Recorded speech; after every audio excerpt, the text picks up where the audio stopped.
What's up, G Show Land, and welcome to another episode of the G Show Podcast. I am G1, and this is the Geek How.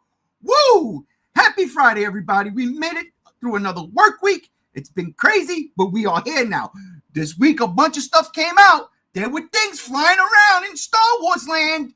Don't get it twisted. Oh, and Sony showed its teeth and, what do you call it? Shanked their claws, because there's a ton of shit that happened with Sony. But we're going to get into all that and some. Don't forget, ladies and gentlemen, this is the last Friday of the month, which means unpopular opinion time. And I hope you're ready, because I've got one. But I'm not alone, because, ladies and gentlemen, you know we don't do this by myself. We don't do the solo shows, only on Sundays. So joining me from the co-host to cohorts, first and foremost, my right hand when it comes to Godzilla on the Block Party, G73, a.k.a. Nexy, a.k.a. my brother, Chase Dolph the White. What? Chase Dolph the Fool. What's up, everybody? How's everybody doing today? Good, brother. I'm happy you're here. We're going to talk some aliens. Man, you're going to talk some aliens. And also joining us from the great state of the tri-state, ladies and gentlemen, don't forget that is a thing. We got Shin Rob Jarrett, a.k.a. Robbie Butterfuck over there. With a beer! Happy Friday. That was perfect. I finally nailed down the timing. I've been practicing. Salute, my brother. Salute. Cheers. And let's get on with the show. Before we talk Alien Earth, I sat down and watched the movie this morning. Ladies and gentlemen, I sat down and watched the movie this morning. It happened. And I'm going to tell y'all something, man. What do you get when you take the Expendables and put them on Jurassic Park? Oh. Let me tell y'all something, brothers, ladies and gentlemen out there in G Show land. Of all the shit I talked about this movie, because, you know, hard to find. It's only playing at 7 p.m. You got to travel 70 fucking miles to see it. Well, lo and behold, I fell into the water and came out with a fish in my mouth. Jesus loves the little children. And I got to watch Primitive War today. And I'm going to just come out and say this shit. This movie's better than Skull Island. By a lot. Which is funny you say that, because they're doing a double feature in Canada right now if you go see Skull Island and Primitive War. Dude, I think that would be dope, and then people will come out and say, holy shit, that Primitive War movie was better than Kong Skull Island. Dude, this movie is like an 80s action movie with dinosaurs, but with a budget from 2010. Like, it fucking works. It fucking worked. I'm going to be dead ass honest with you. They didn't show you nothing in the trailers. You ain't seen shit from this movie. I got a conspiracy theory, and it involves Universal, and it is definitely Universal fucking pulled the plug on this movie because they knew this movie would have made more money than Jurassic shit Rebirth. I fucking guarantee you that. Because people would have went to see this movie and word of mouth would have been like, yo, you got to see this. This movie was everything I ever wanted as a fucking child, bro. Dinosaurs and Viet fucking Nam.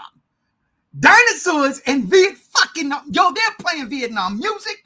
They're playing that wartime music. It works. I felt like I was watching Predator at one point. I was like, what the fuck? This shit right here make me a single Tyrannosaurus. I was loving it. And they do not skimp out on the dinosaurs. But I'll put it like this. How many Jurassic Park movies has there been? The first trilogy? 7. In 7 Jurassic Park movies, how many dinosaurs have they shown? And I mean like different dinosaurs. They've had a good variety, but like probably only about maybe 15 seconds most. I'm going to tell y'all this right now. Primitive War gives you the Cretaceous, the Jurassic, and the other one that nobody had, the Paleozoic fucking eras of dinosaurs. Like, everything is in this movie. Now I think about it, I don't think I saw a Stegosaurus. Now I'm a little upset. Outside of that, though, everything is in this fucking movie, man. I fucking loved it. I cannot lie. This is going on my top list for the end of the year. Hands down, I can't wait to watch it again. I text my brother right away as soon as I seen it. I was like, you need to watch this movie. Primitive War is supposed to take place during the Cretaceous period when the dinosaurs intertwine. So that's why you didn't see Stegosaurus. Gotcha. Well, you've seen more than enough. And the tagline ain't no fucking joke. This ain't no walk in the park.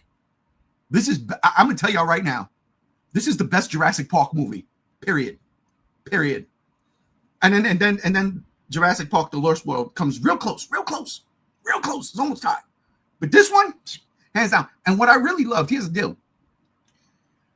The cast is not cannon fodder. This is why I said The Expendables. Bro, I could not believe that I was feeling for these soldiers. Fucking Vulture Squadron. Bro, Vulture Squadron, I'm thinking Star Wars. Vulture Squad or Vulture Company. Bro, each one of them had a quirk or a little something. And this is why I'm like, yo, Skull Island tried to do this and it didn't work. This movie did it and it works. It doesn't take itself too serious. There's reasons for the dinosaurs, and I was like, okay, we're going that route. But at the end of the day, I was like, it still fucking worked. Thoroughly enjoyed this movie. If I had one gripe with this movie, I think it's too long. It comes in at 2:15, 2 hours and 15 minutes. They could have cut it down, I would say maybe 30 minutes, and I think it would have been perfect. They really could have cut it down. Outside of that, man, I had a fucking, this movie's a riot. It is a riot. It is everything it says it is. It is a primitive war. There are guns, there are dinosaurs, there are people getting eaten. And some of the shit is gruesome. There's characters you care about. There's you straight up be like, I'm sitting there, no, wait. I fucking loved it. What a riot. Fucking good time. 10 out of 10. Primitive War just blew out every other movie except for Sinners that I've seen this year so far. Even Superman? No, this is way better than Superman because it was what I want, dude. I just want. I want to hear that monologue the T-Rex gives then about being human. Oh God, you can't. I can't wait for you to see that part. It was everything I wanted, man. It's again. I'm a sucker for war movies and the Vietnam era, especially. It was the music for the time. I'm just a sucker for it. They do it in spades. I was like, what the fuck? And you get right into it. You get right into it. The action is right off the bat. It's just nuts, man. It's just nuts. And again, they utilize the dinosaurs very well. I will say this though. There are two Rexes in this movie, a male and a female. And I, for whatever reason, could not shake the fact that in order for them to differentiate the two, the male had hair or feathers, and the female had blood on her lips to make it kind of look like she was wearing lipstick. I don't know. Maybe it was me. Call me crazy. But I dug the aesthetic. That's it. That's my review. Primitive War. I take everything back that I said. I believe Universal shut this shit down and said, this movie can't come out. This movie cannot come out because we've got Jurassic World Rebirth. I swear on everything. God, this movie would have beat it. This movie would have beat it. The word of mouth would have fucking put this movie over. I guarantee you. I'm ready for something to wash away the rebirth burns in my corneas. I honestly think you're gonna enjoy this movie. I did, but again, I'm a sucker for war movies, and shit blows up. You know, that's all I'm asking for in life. Shit blows up. This is a beautiful, perfect B movie. A perfect B movie. Perfect. I loved it. Yeah, Primitive War, ladies and gentlemen. Now, I mean, was the CGI really that bad? No! Listen, all right. They like I said, the 2010 budget type of deal. They do a lot of covering it up. There's a lot of, it's a lot at night. it's a dark island. They're in the forest, so you know the moonlight only comes through certain parts of the tree. It all works though. It actually adds to the atmosphere and builds the tension. The water sequences that we saw in the trailer, where it looks like there's no, you know, like they're standing on the water. Yeah. That's in. There's about several shots of something like that, and that's the only one. And it looks finished. You can tell they're not standing on the water; they're standing in the water. But some of them are moving, and the water's not rippling. But if you look in the background, the water's splashing everywhere. There's dinosaurs running in the water, and it's splashing. So it's kind of like, yeah, why the fuck not? Why the fuck? Might just be the way they filmed it. Looks kind of funny. And honestly, I think the shot selections were fucking cool as fuck. There is a sequence in this movie where literally a Vulture Squad is walking with dinosaurs, and I loved it. I felt like I wanted to cry. I'm not even lying. I was like, damn, that's a beautiful fucking shot. Better than anything Jurassic bullshit. Fuck you. I'll save it for later. This movie was dope. Hands down, highly recommend it. I really do. Oh, man. When this shit comes out on, like, Prime, yo, listen, I'm just going to put it like this. Santa Claus is going to put something in y'all stockings a little bit early this year. All right? I'm going to leave it at that. Ooh. Leave it at that. Right there. No, Merry Christmas. But yeah, all right, that's it. You have no idea how bad I want to be in the I'm chat. thoroughly jealous. I'm thoroughly jealous because I wanted to see it so bad too. I was up early this morning, and I mean stupid early. The last couple of days, I've been waking up extremely. The other day, I woke up at the time I'm usually walking into work. I was waking up at that. I said, "Holy fuck!" I was all sorts of fucked. I was on medication. My shoulders back to hurting and shit. Today, I was up early. I mean, I was done and ready. Like when I go to sleep early. Yes. I was fucking out the shower and dressed and sitting on my couch. At the time, I'm usually getting in the shower. Like, you see how it was reversed today. So I was like, let me go check my site real quick and just see what they got. And I saw this shit. And I was like, oh yeah, I'm watching this shit later. And sure shit I did. And I thoroughly enjoyed it. So yeah, if you like war movies, and like I said, the characters, man, it's not too deep. It's not too deep, but it's enough. They do enough that you feel for these dudes. You feel the brotherhood with this squad. That's awesome. And I like it. I've been waiting for a movie to capture that because it's been a long time since we've had a movie that's like made us feel for the characters. Like I know they think back to when they did The Predator, and the big thing was that we want you to feel for the cast and the characters. And I mean, you do a little bit. There's some characters, but I mean, movies have like tried to capture that for a long time, and it's been kind of just flat on the face. And so it's nice hearing that you actually care about the characters. I'm excited to talk about this movie because, I have, the thing with Jurassic Park is it's just kind of dominated the dinosaur movie realm for a long time. And so it's nice getting something like this that maybe can open a door for us to finally get more dinosaur movies. I think dinosaur movies are really underrated, and the only reason why we kind of like shrug them off is because Jurassic just kind of bullies every dinosaur film out there, and so and I'm excited for maybe if this film does well on streaming, it will open an avenue of let's get some more dinosaur movies out there in the fray, because I loved 65. I thought that was a fun movie. But I understand why people didn't. But I think it's time for a new era of dinosaur movies. Yeah, it's funny you say that because as I was watching this movie, especially like when the explanation and the exposition starts, and you're like, oh, okay, all right, I guess, yeah, that makes sense. I started to think of 65, and I was like, yeah, I want to watch it again. Wait a minute. You tell Vulture Squad to look up into space and see the meteor coming at them. Yeah, listen, I love the movie. I did. I thoroughly enjoyed it. But you know what else I loved? And hey, Rob, do you have anything to say about Primitive War? I'm sorry, I'm like running away and shit.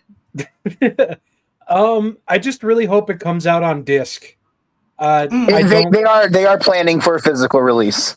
Well, then I'm all in on that. I don't care if it's region locked. I got a region free player. I do want to see it though. I do, and I'm happy to hear that it's not all fucking smoke mirrors and empty promises. You know, it's nice to hear that there's good human characters and there's some fucky action. Let's go. I'm happy. Yeah. I'm here for it. Funky action. Listen, man, when the Quetzalcoatlus, whatever the fuck comes down, I was like, what the fuck? Quetzalcoatl, Q, dude, bro. I mean, I don't know. I don't watch the Sir Richard Attenborough's Walking with Dinosaur documentaries or whatever the hell they're at now, Planet. I don't know. I don't watch it, so I don't know. But this fucking thing had it was eating with its tongue. And I was like, and it's barbed. Dude, it was nuts. It was nuts. I'm telling you, it's shit like that in the movie where I'm like, oh my God, this ain't Jurassic Park at all. Like, they went for the jugular. They were like, no, this is how we're going to do an R-rated dinosaur movie. Yeah, we ain't saving no kids in this movie. Thank God. Ain't no kids were saved in this movie. And they show it. All right, I digress. You know, there was some kids saved in this show. Oh, boy. Oh, boy. All right. So, Rob, I don't think you've watched all 8 episodes in the week since we last spoke about this. No, I have not. I apologize. Right. I have failed you. No, you did not fail me. You did not fail me, because here's the deal. We're not going to go into a review with this, okay, ladies and gentlemen. That's not what we're going to do here. What I want to know, Chase, is, oh, by the way, I forgot to mention this off the top. This particular fucking live stream is This the Way edition. And Alien Earth, what is the way? That's why I want to talk to you about, Brother Chase. We've seen all 8 episodes now. We're not going to review all 8 episodes here. But as a whole, the series as a whole, I want to know, how did you feel? Because I know how you were saying in the beginning you were impatient. Where was the switch where you were like, all right, hang on? And then how did you feel the way this ended? And then on top of that, there's another thing I got to share, and I don't think I fucking uploaded it. So while you talk, I'm going to do that. No worries. So starting out with Alien Earth, I was a little impatient just because hearing that this show is before Alien, I was like, okay, well then how are you going to make things make sense? How are you going to make things fall in line? Basically, fuck all of that. Don't even listen to me on that, because it doesn't fucking matter anymore. When I got to episode, I think 5, after everything was explained, and it got to the I call it the filler episode just because it's totally different than the show. You're not following those characters, but you're getting the backstory of what happened. When that episode hit, that was I think it was either it might have been that episode or the episode after that. But between those episodes, I think it was episode 5, which would have been, I think, that episode I'm thinking of. But there was a turning point where I'm like, okay, now I really see the potential of this show. I'm really excited for what they're doing. I'm interested. I'm invested. But then the last 3 episodes, which I still would be 5 since they're 8. That's my math is not mathing, but it actually is mathing. So the last 3 episodes was when I was like, okay, this is maybe it's not 3 because I can't remember, but there was a point where I'm like, okay, this show is awesome and I love it. And finally finishing it, I just want season 2. I can see how they're going to intertwine it to make it fall in line with Alien, and it sounds pretty interesting and cool. But there's also part of me that's kind of like, I don't know what to expect because it's kind of hard to go into that without like talking about it, so I'm not going to. But there's some thoughts there that I'm like, okay, I'm still curious to how this is gonna actually jump into the alien universe. But I'm excited for when and if we get season 2. But that begs the question: what is the way? We're going to get to yeah, because apparently Fox isn't greenlighting the sequel yet, and Noah Hawley. I have that. We're going to talk about that. Okay. But anyways, I thought this. If I don't know if you want me to say how I felt about the last episode. Yeah, you can. I mean, okay. I was a little bit underwhelmed with the finale. I felt like it was played just way too safe. But the cool part is because it was played so safe, that's why I'm excited for season 2. because there are things that happen that just are like, okay, well, if this didn't happen, what's going to happen in season 2? And it's kind of like, I don't care about what just happened. Just give me the next episode because I want to see things happen. The aliens in this show are just so great with their personalities, like the xenomorph and the other creatures they have.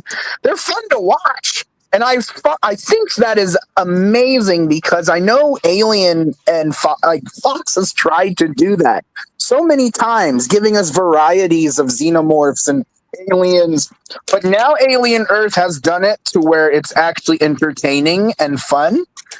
And because fuck Prometheus and fuck Alien Covenant, and fuck Romulus. Yeah, the variety in Alien Earth and like what they've done with the creatures is really fun to watch, and it's really, really entertaining. And I've never wanted to like actually root for an alien in a long time. And there's the one particular alien that, that's not the xenomorph, but is the one that's actually a kind of a rising show stealer that I really want to see more of. What's that? The eyeball. Yeah. Yeah, the fucking eyeball. I want to see the eyeball. I want to see more of it. I want to see what it does because it looks like it's sentient. And it's starting to come across like it actually knows what people are fucking saying and wanting and stuff. And I want to see what that does because it's very interesting. But Timothy Oliphant, however you say his last name, he's still my favorite character of the whole show. I think he is phenomenal, and I really want to see more of him. And there's good news with that, but I ain't gonna say it. But look, I'm really excited for where Alien Earth goes. At the end of it, I really felt I was happy and satisfied with the show. Anxious to watch it. It's been a while since I've been like, oh yeah, it's Tuesday, I can watch Alien Earth or watch something. I love the Jack Reacher shows, and that was the last time I was really excited about watching episodes of a show. But an Alien Earth comes along, and at first, I was a little bit, this is kind of boring, or I'm like, I don't like certain ideas. But when I started to realize what they were doing with these ideas, because I let my impatientness out the door and locked the door and just focused on what was happening instead of coming up with, okay, how does this fall in line and shit, that just watching it for what it was. Then I realized, like, okay, this show is really well done. It's very entertaining. It's fun. And I can get behind what they're doing. And I'm ready for season 2 now. I do not want to wait for how long we have to wait for a second season. So, yeah, but I thoroughly encourage people, if you're a fan of Alien and you really like traditional old school Alien that's not interfered with Ridley Scott's fascination with black goo or his hatred for the xenomorphs, watch Alien Earth. Do Ridley Scott's beef is with James Cameron because James Cameron made the franchise an action horror movie. And I love Alien. The first Alien is a fucking perfect example of how cinema used to be. You got that movie, you got Jaws. Those movies are masterpieces. I think he hates James Cameron because he took that, turned it on its fucking head, and everybody loved it because of the action and shit. Listen. Aliens is what Primitive War is to Jurassic Park. Jurassic Park is your fucking masterpiece movie. Primitive War takes that concept and flips it. So I mean that's how I feel. That's rare. Let's get some comments before I spiel my spiel. Anthony comes in and says, I like the whole show, but what pissed me off is when they have to use the idiotic scientist trope where one scientist always has to do the dumbest thing possible by releasing the alien. I don't know what you're talking about there because that was kind of the whole point of them bringing the aliens back to the facility. They were doing that on purpose. It wasn't really idiotic. It was intentional. So I don't really know what you mean by that statement. I don't think that the scientists released an alien. Yeah, I don't remember a scientist. Yeah. Timothy Oliphant's character didn't stop it. What was that cyborg's name anyway? What was the droid's name? The African American cyborg? No, Timothy Oliphant. Hirsch. All right. Very early, Spider-Man. The Daily Bugle let him go. I didn't want the show to end. Eyebrow is my favorite character. Yo, Eyebrow is legit. He's the goat. Literally the goat. Even though it's a sheep. He's the sheep. Listen. Potato, tomato, goat, tato. I don't know. They both taste the same. Anthony comes back. First of all, I don't think you guys realize that the director of the last few Alien movies said this show is within that universe. Yes, but Anthony, We just said that. I just said that in the beginning. We know this show is within the universe. It's a prequel to Alien. We've always known that, Anthony. But we just don't like the idea that Covenant and Prometheus and Rob My Bucks exist in that world. Yeah, they're terrible entries to the franchise. Fuck Alien Resurrection. Fuck. Spider-Man. I hope the xenomorph is slathered in KY jelly next season this time. Good Lord have mercy. Wow. Oh my God. Spider-Man. Jesus. I mean, fuck, bro. Anthony comes back. No, I'm saying it's within the universe with Prometheus, Romulus, and the last Alien movie that came out. Romulus was the last Alien movie that came out. Prometheus and Covenant we hate. So we understand what you're saying, but we don't count it. I haven't seen the black goo yet. Have you, Chase? No, the black goo does not exist so far in this franchise. Thank fucking Christ for that too. They what I was waiting to hear y'all say. There ain't no black goo in this. There's no black goo.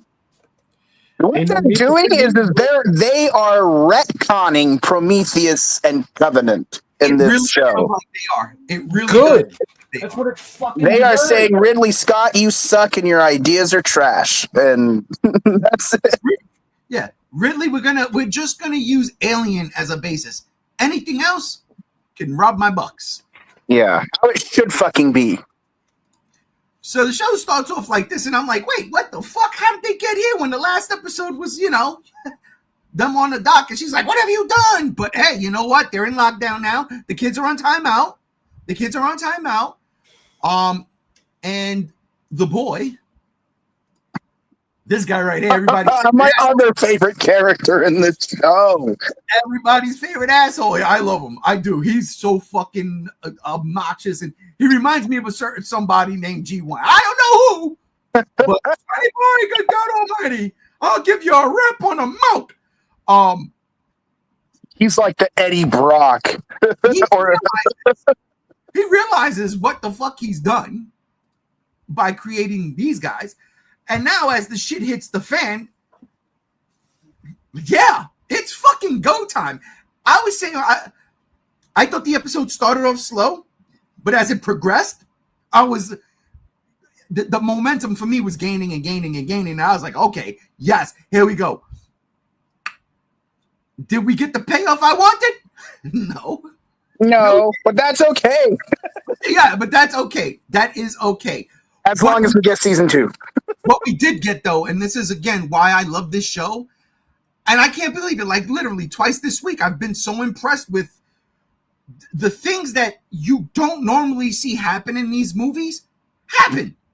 For instance, in this, the fucking xenomorph is unleashed. This motherfucker is like a fucking raptor in Jurassic Park, in Xenomorph Park, and it's going ham. Everything. And it was so good. It works. I was like, good Lord. The Xenomorph is on a rampage, and I loved it. I love Wendy. Yeah. I appreciate that they actually show the Xenomorph and actually give us the Xenomorph doing stuff Alien for a long time cut away from. Yes, exactly. And think about it, though. You going back and looking at all the Alien movies, it's really not as gory. They're not. It's more, the first movie is more a claustrophobic, scary shit, right? Like, it's in your face. Right. The second one's actually still kind of scary. I mean, the nastiest part of that movie was when the chest burst out of the girl that's screaming, "Help me!" inside. That fucking freaks me out to this day. And then fucking Bishop getting torn apart. That's the goriest thing you get in the entire Alien franchise. Except for when the hybrid alien gets sucked out of the hole in the window. That's disgusting. Go get him, Joss Whedon. But this one, no, the alien's going fucking ham. And it's literally from when the ship crashes and that alien's running amok in the fucking in the building, and then this motherfucker here running amok in the facility. I loved it. The eyebrow. Come on. The eyebrow is the best. The shit that he... Oh I like the fucking plant, the Venus flytrap. Dude, that's where I was going right now. The fact that we've gotten now everything that they've had, because remember, like when we first saw the plant in the building, they didn't know. Yeah, they saved that for last. It worked. I was sad what it did to the person that they did it to. I like that. I didn't like that character. I cheered. I like that character. I was mad. I was like, damn, man, fuck.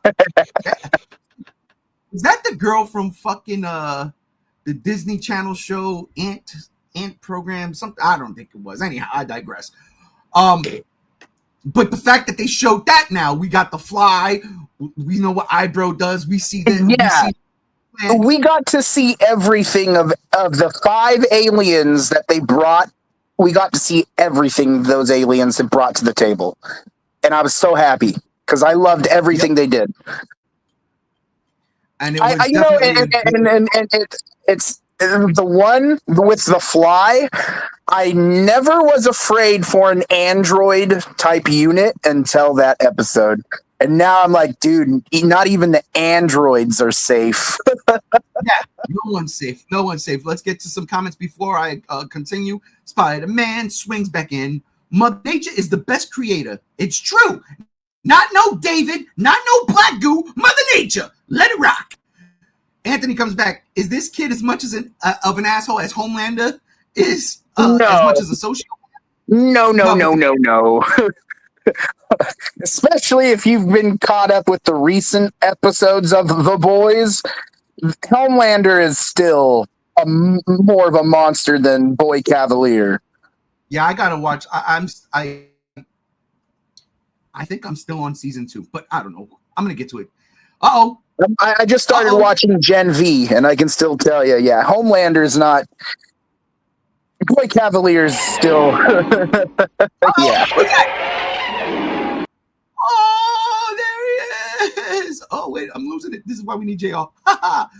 Monsterverse Rodan flies through and says, I like seeing the Xeno interact with nature, exploring the forest, exploring the beach, being inquisitive with the crabs. That's true. That was a good part. Yes, I love that. Brief interaction with the cat. Fucking true.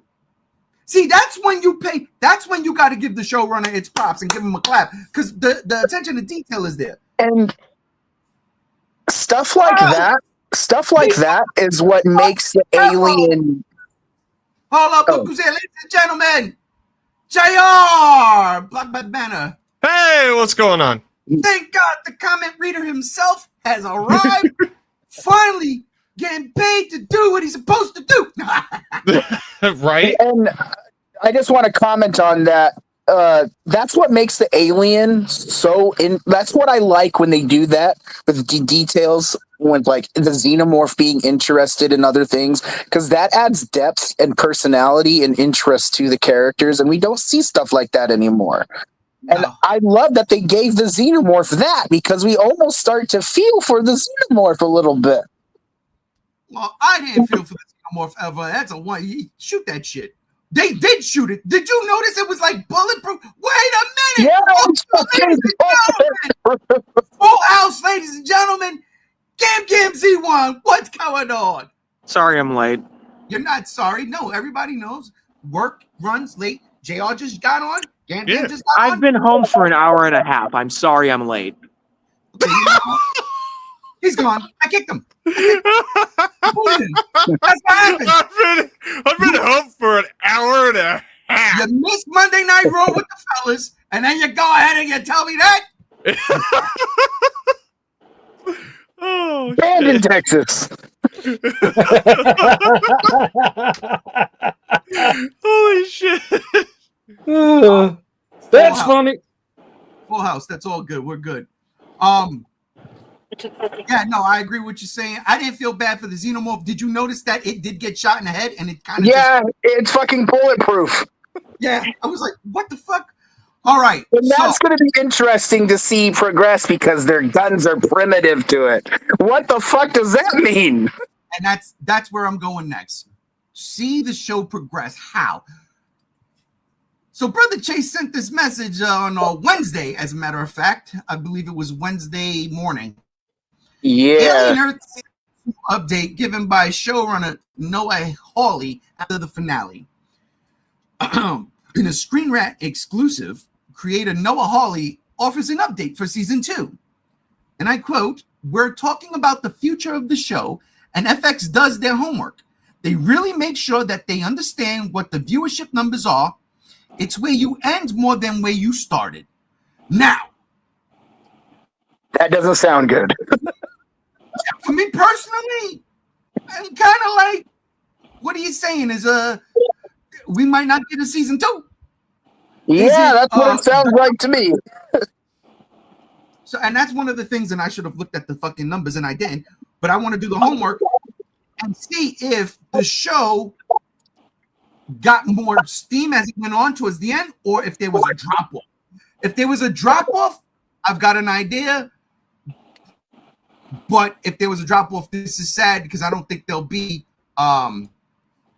another season, which is why I say, what is the way for Alien Earth? Now, Chase, you want a season 2, correct?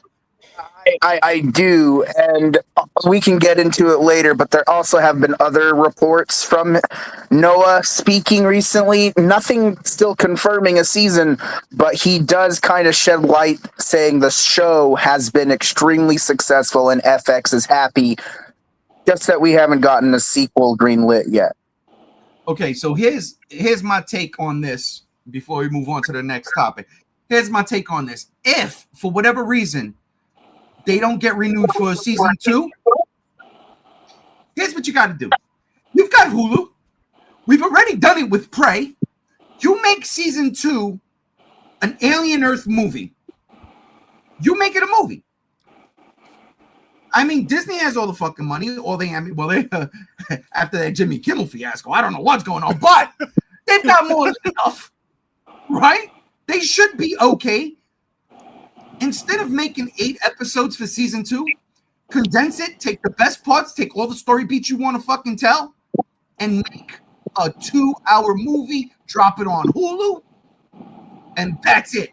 If, for whatever reason, a season 2 don't get greenlit. What I'm trying to say is, what is the way? The way is, don't let this die just yet.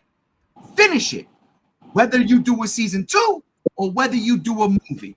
And personally, I'm okay with either one. If you can't get greenlit for a season 2, make a movie. Make the movie. Because then everybody gets closure, especially this punk ass. You know, I like that character a lot. The first time I saw him on screen was in the Netflix show they did of Dracula, and he's a character in the show, and he was great in that show too. A very smaller role, and it's night and day difference between the two, in Dracula and him here. But I really like this guy. I think he's a good actor. I think he's got a good future ahead of him. Is he wearing a schmuck? What is this fucking outfit? So, dude, basically, he's like Mark Zuckerberg, but crazy, and in the future, And wear schmucks. He's also he runs barefoot. around. The whole show he's barefoot. There is a scene in episode 7, at the beginning, as a matter of fact, of episode 7, where he has a conference with Utani, right? Yeah. In regards to what's going on in the show. And I gotta tell you, man, fucking shit. There's no aliens, there's no xeno, there's no horror. It's just a straight up it's a straight up like all right, they got their lawyers present. We gotta talk about how we're gonna settle this. And the way they do it, I was sitting there like, man, this is some good fucking shit. It worked. The kid's great. He's an asshole on the show, but it works. He's good at blackmail. Very good at blackmail. Okay. Extremely good at blackmail. But yeah. Chase, we can rate the show. We can rate it. What do you give it out of 5? Out of 5, 4. Not bad. I was going 4 out of 5. 4.5. I thoroughly enjoyed it. And honestly, like I said, if they don't get greenlit for a season 2, to me, season 2 takes too fucking long. But if they got everybody together right now and start filming a fucking movie, maybe we could get it by 2027. And then I'll have to wait for 8 fucking weeks for the shit to be done. It is highly possible. I mean, I don't remember where Romulus. Where does Romulus fit in the timeline? Do we know? Between Alien and Aliens. Yeah. Well, okay, so then that crushes that theory. I was thinking because Fox has been talking about them not being sure what they're wanting to do with the sequel for Romulus. I was like, that could be an interesting thing where they do make season 2 into a movie and it intertwines with Kaylee Spaney and all of that. That would be cool, but I didn't know. I forgot that it was in between Alien and Aliens, and that's the thing I fucking can't stand with the franchise. But I hope it gets a season. This has been my favorite thing, Aliens, in a long time. I really would like a second season. I need to see more Timothy Oliphant as Kirsch. I need to see more. I'm not really fond of Wendy. I know what they're doing with her story, but Timothy Oliphant, Kirsch, he's the best.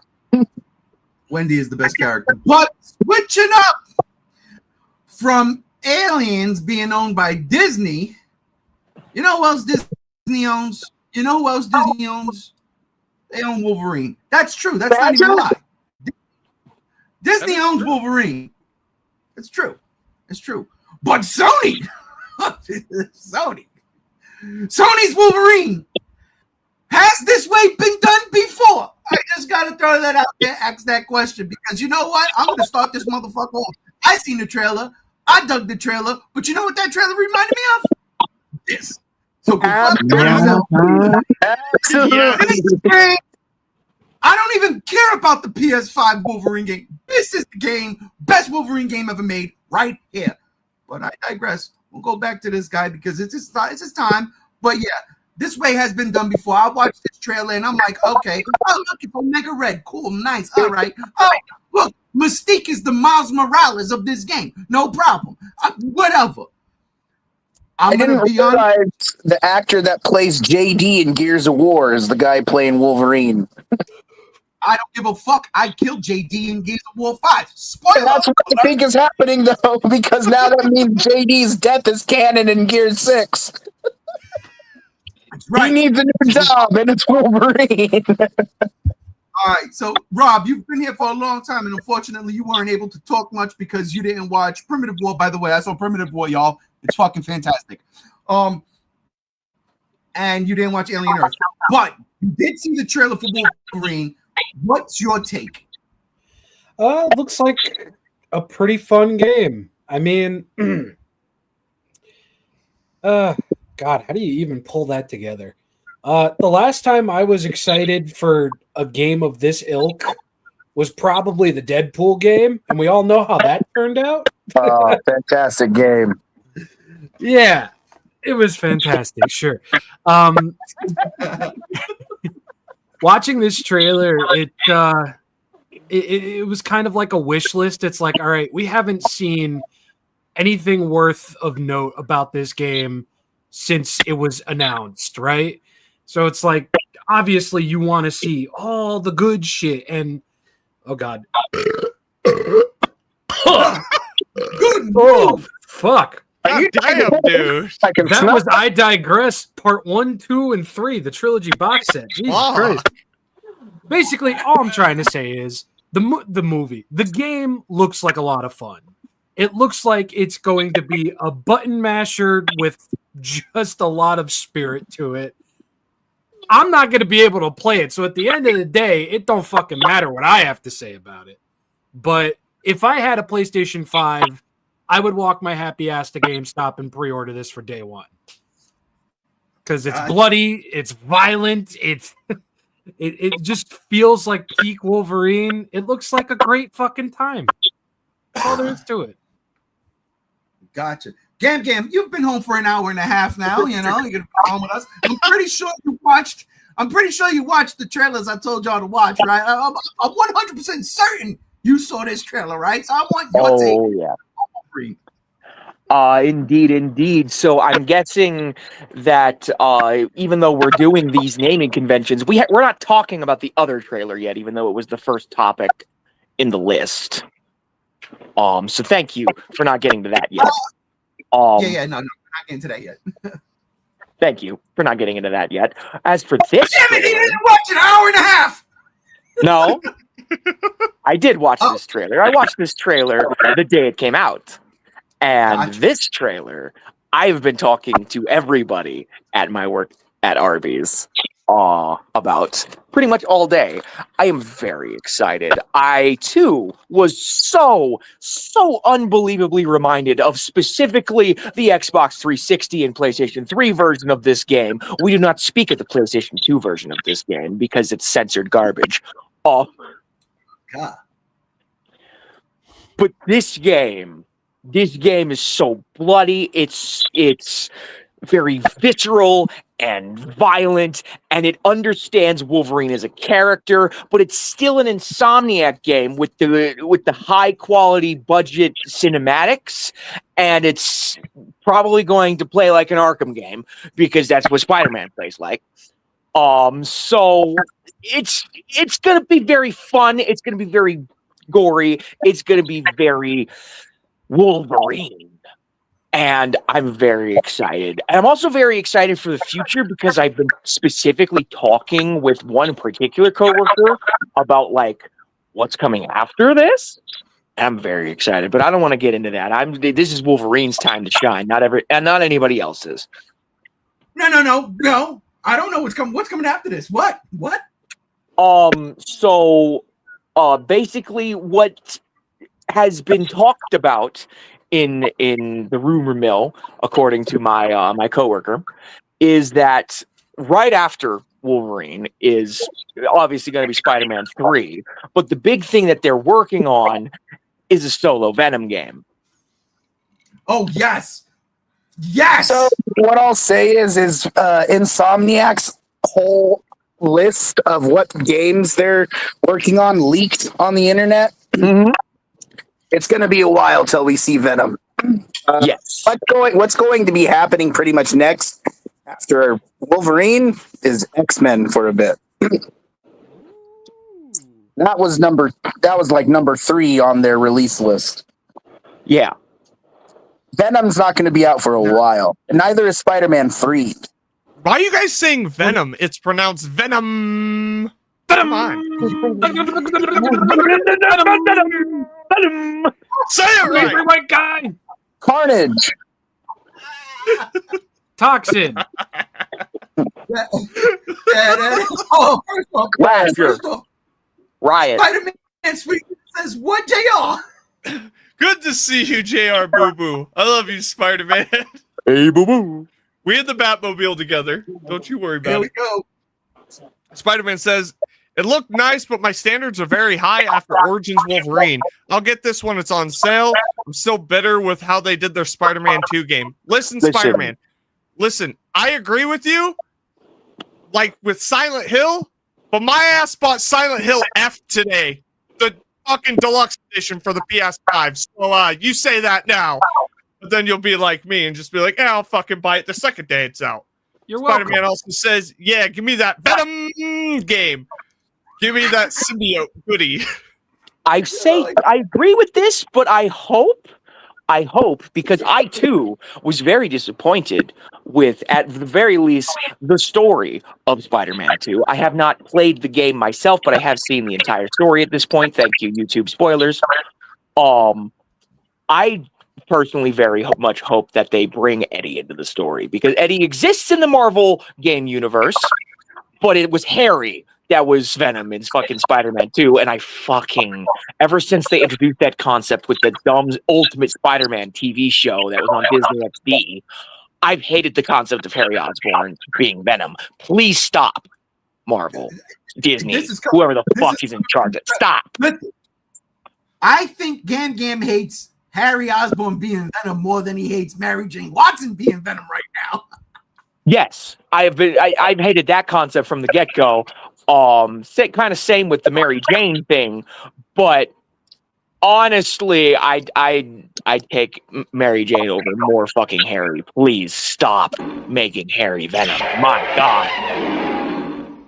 Monsterverse Rodan is coming in saying, will Insomniac give the super durable healing factor Wolverine an anti-Sabretooth costume like Spider-Man with his anti-Ock suit? Ooh. Oh, dude, that'll be so funny. They give him a very ultra-specific suit to defeat the big bad. Yeah. As long as it's not Miles Morales' personal suit in Spider-Man 2. Listen, that suit had no aura. Like, why? That was like armpit being ripped out and thrown in the trash. Listen, Miles got a dope-ass Spider-Man suit in his game, and it carried over into Spider-Man 2. So as soon as I was able to get that fucking Daft Punk Miles suit, we're rocking it. Oh, that is the peak suit. Yes, no, but we're talking about like the suit that you get near the end of the game, where he has his hair exposed. Oh yeah, that was It's he has his hair sticking out. Yeah, no, that suit is trash. Anthony says, so I'm guessing this means Wolverine is the first X-Man. Should have said X-Man. We're gonna see in the next phase. I'm sorry. Well, yeah, Wolverine's the big one. As far as games go, I doubt that's going to be in the movies. But we already saw him. He was in Deadpool Wolverine. Yeah. And then Anthony says, did they announce if they're releasing a Fantastic Four or Thor game? No. No. Not yet. Nobody. Maybe if it was the PlayStation 2 era when licensing was just going to Activision and they were just making things, but now all Activision makes Call of Duty. Like even though it was developed by a different developer, it's part of the same universe. Like Marvel wise, the Avengers game made by Square Enix Crystal Dynamics, the one that flopped. That one is what we've seen of Thor in that universe. So, until we get something else, that's what we got for that universe. Gotcha. Thank you for Chase, reminding me that existed. Yes, you're welcome. I'm gonna go for you, and then I'm gonna save Jay off for last. What's your thoughts on the this Wolverine trailer? I'm excited for it. I loved the first Spider-Man game, and Spider-Man 2 kind of left me dissatisfied. So I'm hoping Wolverine is just as good as Spider-Man 1. I'm not going to be using the yellow suit that we have here in the picture. Just letting you all know, I despise this look just because I hate the fucking color yellow. And but I'm all for it. It looks like a fun, bloody, good time. I'm very curious to how they're going to do it because they mentioned in that video that we're going to be going to several different locations. So it makes me wonder if this game's more linear than an RPG, or not RPG, because RPG is not what Spider-Man is. Spider-Man is an open world game, action adventure. It makes me wonder if Wolverine's not going to be open world, because what they're saying kind of sounds like it's going to be a narrative we're following. That's going to be interesting. But something like this. I never played that game. I just know of that game. But yeah, I from what it sounded like, it's going to be linear, not a open world game. But I'm not too sure. They didn't really speak on that. I don't really know much about it. I remember seeing the leaks for all the leaks when they got their data breached, and there was a lot of interesting stuff in there that got me excited as well. And it made looking at those leaks actually worth it, because now I'm really excited for the game and I'm excited to see what they're going to do. But yeah, it looks like fun. I'm excited for it. I'm excited for something bloody and gory. One thing I'll say is Insomniac, if you have a developer, a part of your team, that says they were nervous about a certain violent kill in your team, you guys need to get rid of them, because if we're making a violent game of people being dismembered, the last thing you want is someone being nervous about someone being killed when that's the point. I think she needs to go. Yeah. Other than that, I'm excited for the game. I just hope that it's gonna live up to the hype. And even though I had a little bit of dissatisfaction with Spider-Man 2, I still love the game. I just wish it was better. And I don't think Wolverine's going to be any shy of that. I think Wolverine's going to be good. I think it's going to be fun. And it's going to be gory and a good time. But yeah, I don't like that yellow. Yellow and black, gotta go. But Yeah. but that's his costume. I fucking hate it. No, listen. His That's- best costume is X-Force Wolverine, the gray and black. Oh yeah. Listen, Yeah. listen. That may be facts, but that's not the Wolverine look. All right. Aside from me having to shut my eyes while I talk because the color yellow fucking sucks to my eyes, I think this fucking outfit looks dorky and stupid. Yeah, but that's just Wolverine. You have this man hold on. You have this man who's gritty and angry and violent and wants to destroy the world because of what has happened to him. This fucking suit makes it look like he's a dweeb. He does not want that last thing, by the way. His personality. Oh, you know why, Chase? Because he's Canadian. Yeah. He's Canadian. No, the color yellow really hurts my eyes. But I've never liked this suit, even as a kid. When people would have it in drawings in the comics, I'm like, why does it look weird? He looks like a triangle. And I just Listen, don't. I think the problem is you just don't like Marvel, which is fine. Come No, over I to can't DC, watch bro. The Simpsons for this reason too. The color yellow hurts my eyes. I really hope Ray changes the picture any second now because it burns my corneas. I'm serious. Thank you. That's way better. It's way better. I don't want to look at this. His arms are way too fucking hairy. His hands are too big. Jesus Christ. Looks like... Are we sure this is Sabretooth? Because those arms, bro. Holy Those shit. arms. His fists are the size of his skull. Oh my god. The plot's Anyway, no, lost. I'm excited for Wolverine. I really hope it comes out when they say it is, but with GTA 6 most likely getting delayed to the fall, I don't know what that's going to do for Wolverine. But man, March is going to be 2026 is going to be stacked for games. Yeah. Stack for games. JR, your take on the yellow. Burns. Look, I'm gonna be honest. I watched a bit of that Gamescom shit, and I was watching the developers talking about the game before I saw the trailer. Gamescom. Or whatever it's called. Fucking Sony State of Play. Listen. I've been drinking, okay? It's a game bullshit where they show nonsense and people talk, just like us. And it looks fucking dope, dude. I didn't play much of the Wolverine Origins game, but I know of it. I wish I fucking had it. I might fucking see if I can get it on my PC. But this game, dude, it looks fucking bomb. And this is coming from a DC guy, so you know Marvel and Sony did something right. Because, like, holy shit, it's bloody, it's gory, you're chopping limbs off.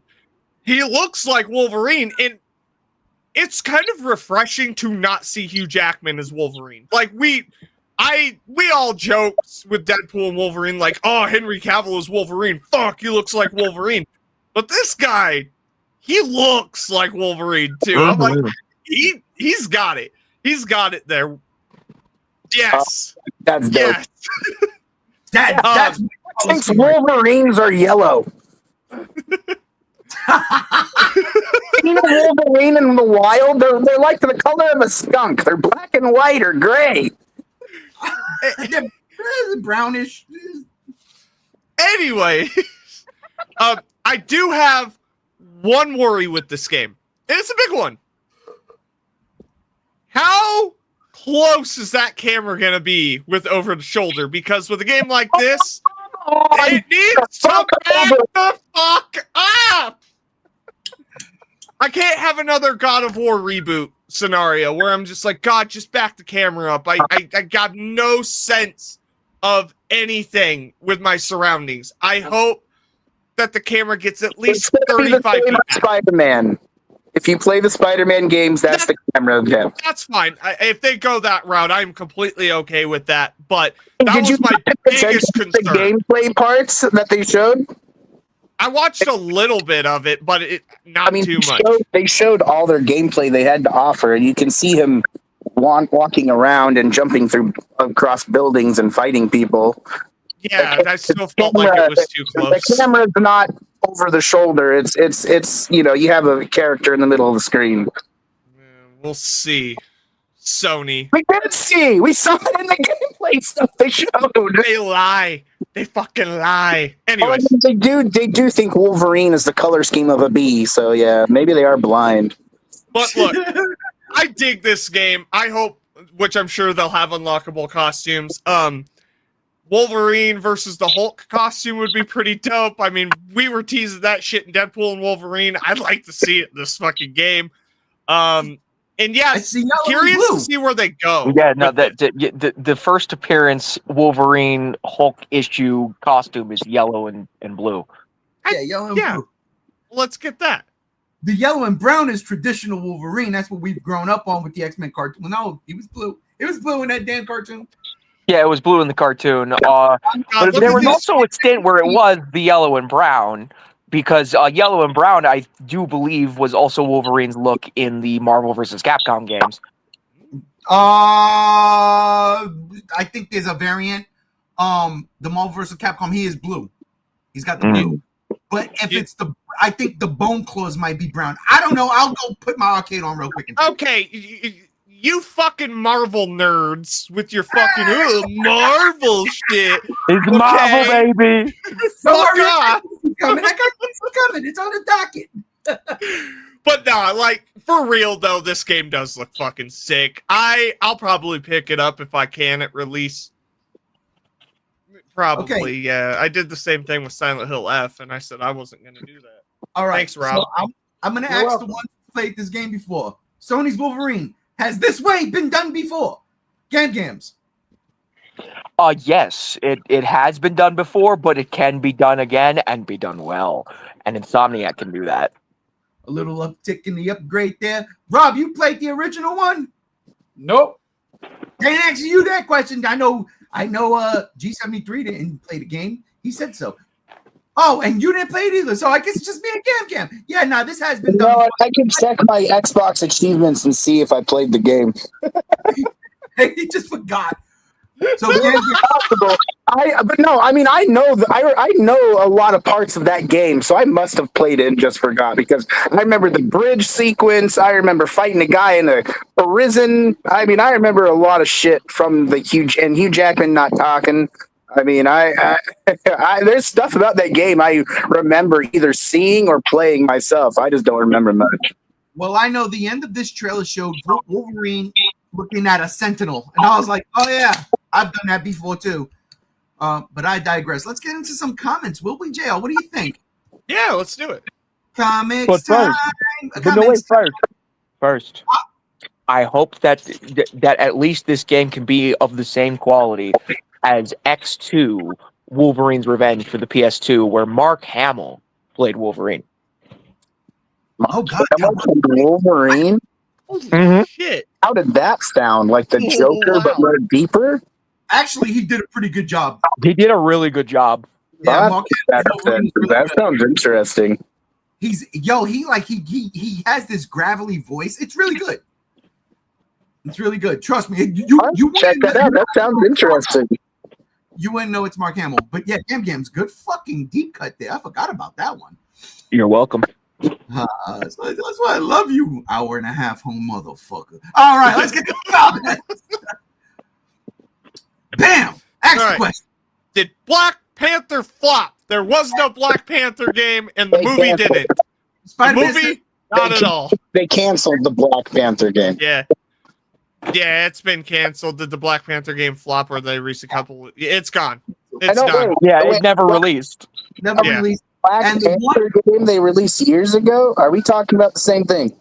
No, there's no Black Panther game actually ever came out. The one that's supposed to come out is the one with Captain America, Black Panther, but during World War II. So there were two Black Panther things coming out. One where Chris Judge was playing Black Panther's grandfather, T'Challa's grandfather, and I think that's the one that got canceled. And then Yeah. the next one, the one with Captain America set in World War II, Which is the tech demo. which is a tech demo. Yep. I could have sworn that there was news on that game. Well, they just did news like 2 days ago. That's why we brought it up.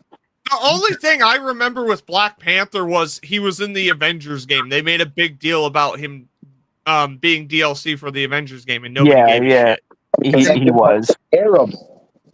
They were like, And yeah, that game is was live service garbage, and it flopped, and Yeah. I'm happy it flopped. But that's besides the point.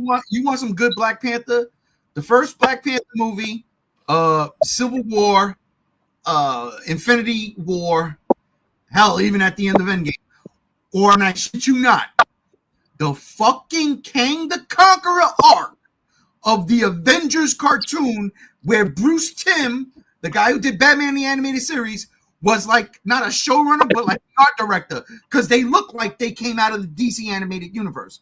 Oh, shit. That fucking arc with Kang the Conqueror on the Sword of Damocles, that is some of the best Black Panther I have ever fucking seen. I saw that shit. I called my man right up. I said, did this cartoon just do what I think they just did?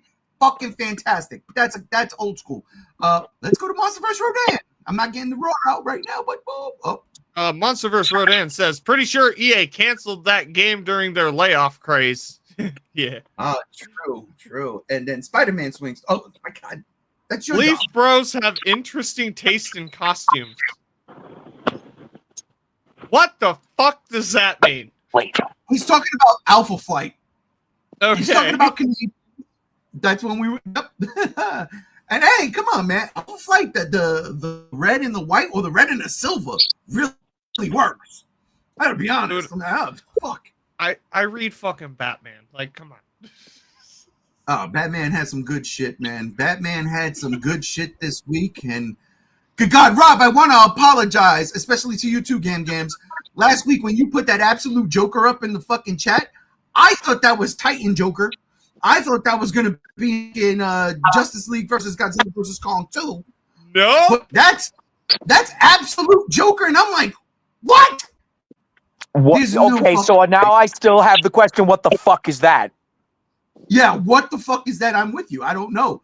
All I know is absolute Batman, as of today, is still fucking bonkers. Still fucking bonkers. Well, it's Scott Snyder, isn't it? Yeah, it is Scott Snyder. Well, there you go. And he's crushing it. But I will say this too. I read the Power Ranger version of Batman, Batman Infinity or whatever it's called. Okay. And the first issue was good. The second issue was fucking fire. Oh, good. Yes. Fire. Oh my God, I loved it. The art was on point. I was reading these characters with different voices. Like I didn't hear every time I read Batman, right? Every time I read Batman, I hear it's Kevin Conroy. It's Kevin Conroy. Like every time I read Optimus, you hear Peter Cullen, a great one. Every time. For whatever reason, I'm reading this book and I do not hear Kevin Conroy. I'm making up a Batman voice for this kid. And I'm like, this works. Oh my God. But yeah, it was cool. Actually, all right. You know what voice I was hearing? What voice were you hearing?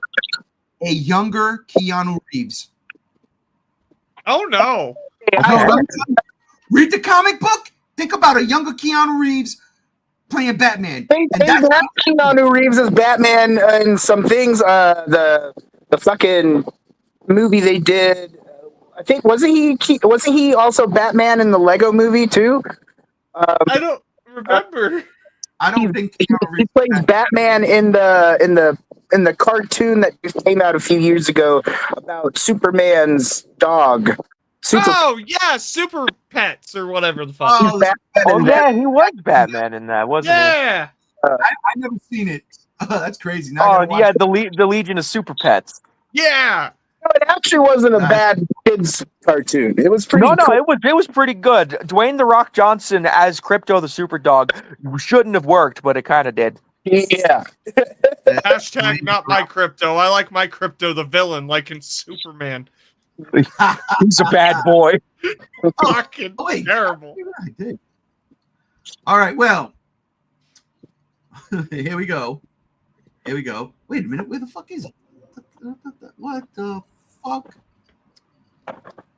Something's going on with my computer. Something's man, that thunderstorm you're having.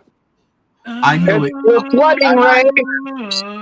I know what happened. Something's in my ass. I know what happened. Those Vegas Gators are coming after you, man. The Vegas Gator. We were talking about fall earlier before we started. Something about flooding. I'm like, dude, it started pouring out here, right? It started raining really fucking hard, and Chase brought up that they're making sequel to Crawl. Crawl 2. Crawling. Crawling in my skin. No, it's crawling in my crawl. Oh, crawl.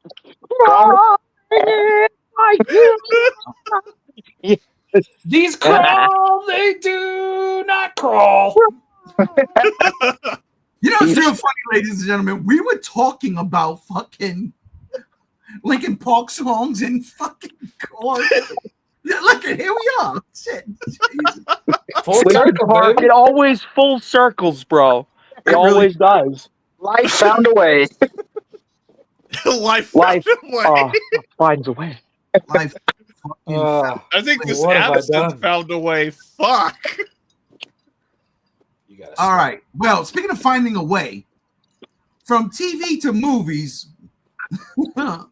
Finding ways. Is this the way? This is the way.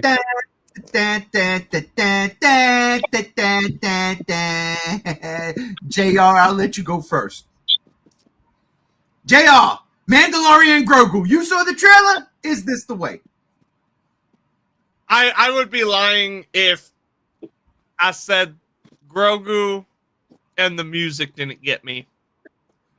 Because Grogu is fucking adorable. I think everyone here can admit that in this trailer, Grogu was hands down fucking adorable. The music's fucking great. It's still, I believe, Pedro Pascal as fucking Mando. Is this the way? The trailers got me. As someone that is religiously stated for the last 3 years, I hate Star Wars. Is this enough to bring me back? Yeah, this looks like a lot of fucking fun, dude. Come on. If you don't like what you see here, don't subscribe. Just don't. Don't subscribe to the G Show. Don't say that. Fucking what? It's a joke. Man, just because you have your own show doesn't mean you can sabotage ours. Hey, that's the joke, because I say if you like what you see here on my show, but if you don't like what you see here on Gray's show. But no, for real, like, I think this is a great direction to take Star Wars. Is it desperate as fuck? Yes, it is. But I'm okay with it because it had heart. It didn't feel soulless. This trailer was like, yeah, this movie's going to be a lot of fun. And it's a continuation of the Mandalorian TV series, which is great. So, yeah, fuck it. I'll go see it in theaters. May 22nd? I don't think I have shit going on that. No, wait, I do. I'll see it when I can. Thumbs up. Disney, you're doing it with the Mandalorian and Grogu. Just do it, Alien Earth. Come on. It can't be that hard, right, Chase? Oh, yeah. What do you think, Chase? What do you think of Mandalorian and Grogu? So here's the thing. I've only seen the first episode of The Mandalorian because my buddy was like, hey, we're going to watch The Mandalorian. And we watched one episode and never watched the rest. They finished the show without me, so I'm not, I'm a casual Star Wars fan. I'm not so versed with it. I know some things. But as far as the movie goes, it's hard for me to form a connection just because I haven't seen the show. But as a movie, I mean, I've seen every Star Wars movie, but I don't know where I necessarily sit on this. I don't really, and I mean that in the way of I don't know if I'm like for it or against it. As far as like the trailer went visually, it was, I'm just being honest, nothing against anybody who's a Star Wars fan. I just did not understand what I was seeing in that trailer. It looked so random and something that didn't like connect with me in my brain. I couldn't comprehend. All I know is, Grogu looks like Baby Yoda, and it looks like a lot of espionage is going to be done by Baby Grogu. And that's kind of where I'm at it. But yeah, I just haven't seen The Mandalorian to really form a really professional, honest opinion. So maybe I'm not the person to ask. No doubt. Listen, you watched the trailer, and that's all I asked. So I thank you for that. Gams. Yes, sir. I'm not coming to you yet. Rob, what did you think Damn. of Mandalorian Grogu?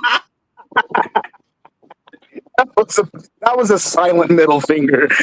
He had an hour and a half. Gams. I love you. I guess first initial watching, it's just like, oh, that's nice, I guess.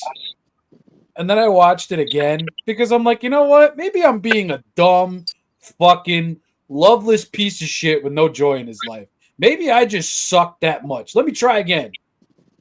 I feel fucking nothing for this goddamn movie. This movie reeks of fucking desperation from Disney and Star Wars part to the point where it smells like it just got out of the gym after not showering for 5 days. Ew.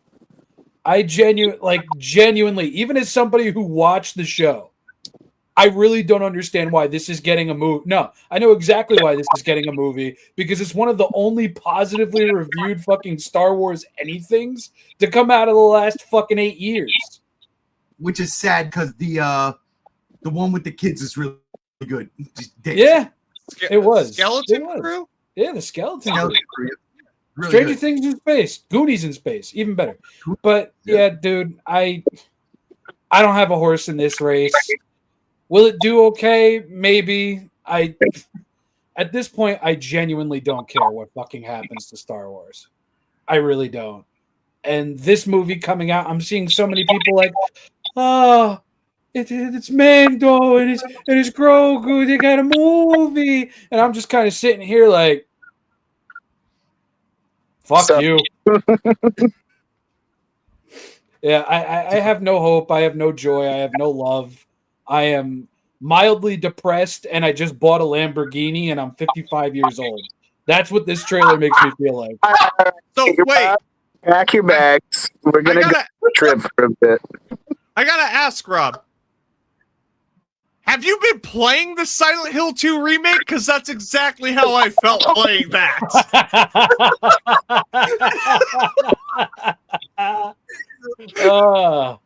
The only difference between this and the Silent Hill 2 remake is that I'm buying Silent Hill 2 remake fucking well, blindly. You got to. I bought 2 and I hated the fucking game. The 55-year-old driving a Lamborghini or just bought a Lamborghini thing is hysterical because come tomorrow, every Saturday, you go out on the road and that's all you see. Yeah. Middle-aged men driving around in their nice cars. And I be like, damn, bro, here I am in my motherfucking Honda SUV, all cracked out and shit. Fuck that. It got us to Brad's toy store, okay? They're in their freshly divorced mobiles. And that's what this movie makes me feel like. I'm freshly divorced, and I'm looking for just about anything that'll make me smile and make the pain stop paining. And then I look at this, and I'm like, you know what? I don't deserve it. I deserve to be in fucking misery. Fuck this. Well, Mando's your wife and Grogu's your kid. Why do you want to go to Missouri? I don't want to go to Missouri. Holy shit. Oh boy! All right. Holy shit! Games, could you follow that? I don't know if I can, man. Holy shit. That's good because Wait, Gam, before you even go, you know what this trailer is to me? That druggy bitch-ass fucking mother in that fucking Spider movie. That's what this trailer is to me. It's Tara Reid all over again. Tara Reid from the Sharknado. Oh my God. Bitch, try. Anyway, Gam, go. Go. I'm sorry. Sure, I guess I'll try. Comments. We got some comments first before Game goes. Oh, okay, whatever.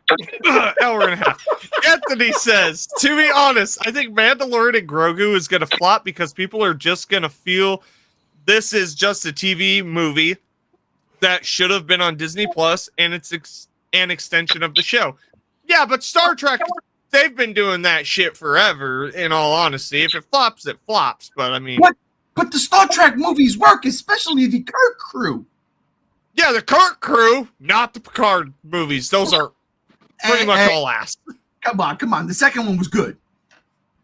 My dick fell off. The second one was good. Actually, I did enjoy Nemesis just a bit. I know everyone hates that one, but Tom Hardy was great.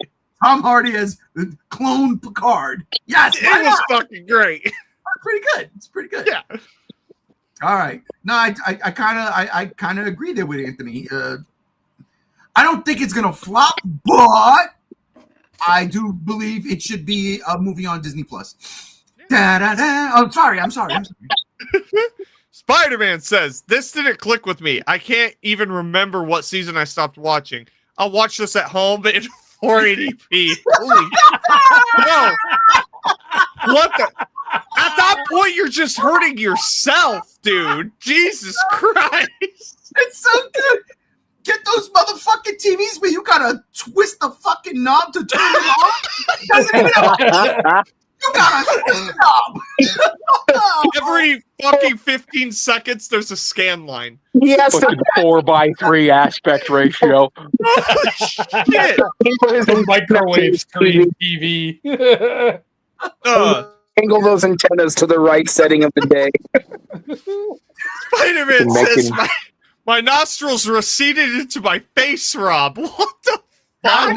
That was the 5-day-old gym joke. Oh, I get it. Holy Is shit. that the part of Peter Parker's transformation we don't know? Is that his nose went away? Yeah, when he was turning into Ben Reilly.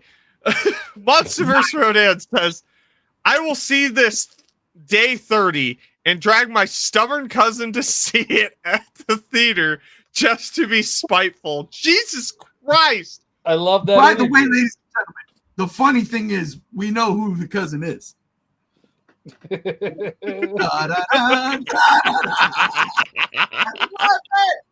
I love it.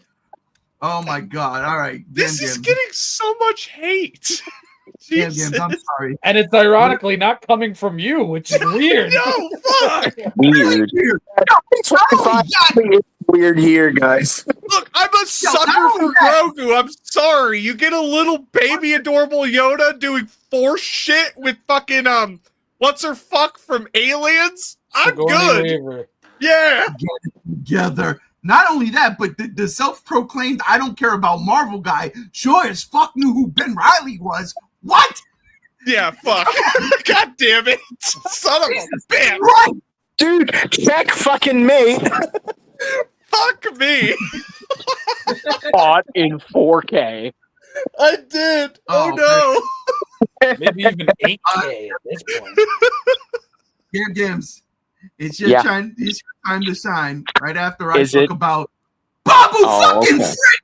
Are you kidding me? Babu Frick is in this movie? Yo, Babu Frick was the best part of that last Star Wars movie. That, you know, whatever. There's something about Skywalker rising or something. Right? Babu Frick is in this fucking movie. Best part. That's it. It's gonna be the greatest Star Wars movie of all time because you got Babu Frick and Grogu riding on this little mini fucking thingy bob. I love this. Are you fucking kidding me? Look at listen. You know what the fact that they went back and they did practical effects for Star Wars is a thing of genius. We've got puppets. We ain't doing CG. We got animatronics. There was a fucking snake lizard thing that came out of the water. Reminded me of that thing in Solo that was supposed to be practical. It was sort of practical. All this shit's working. Unfortunately, I'm with Rob. Fuck this movie. Fuck. Damn. I don't give a fuck about Mandalorian or Grogu. I do like Grogu. He's cute. But Babu Frick is my favorite part of this whole fucking trailer. I'm not even lying when I say that. Yeah, he's in Rise of Skywalker, isn't he? That's the one.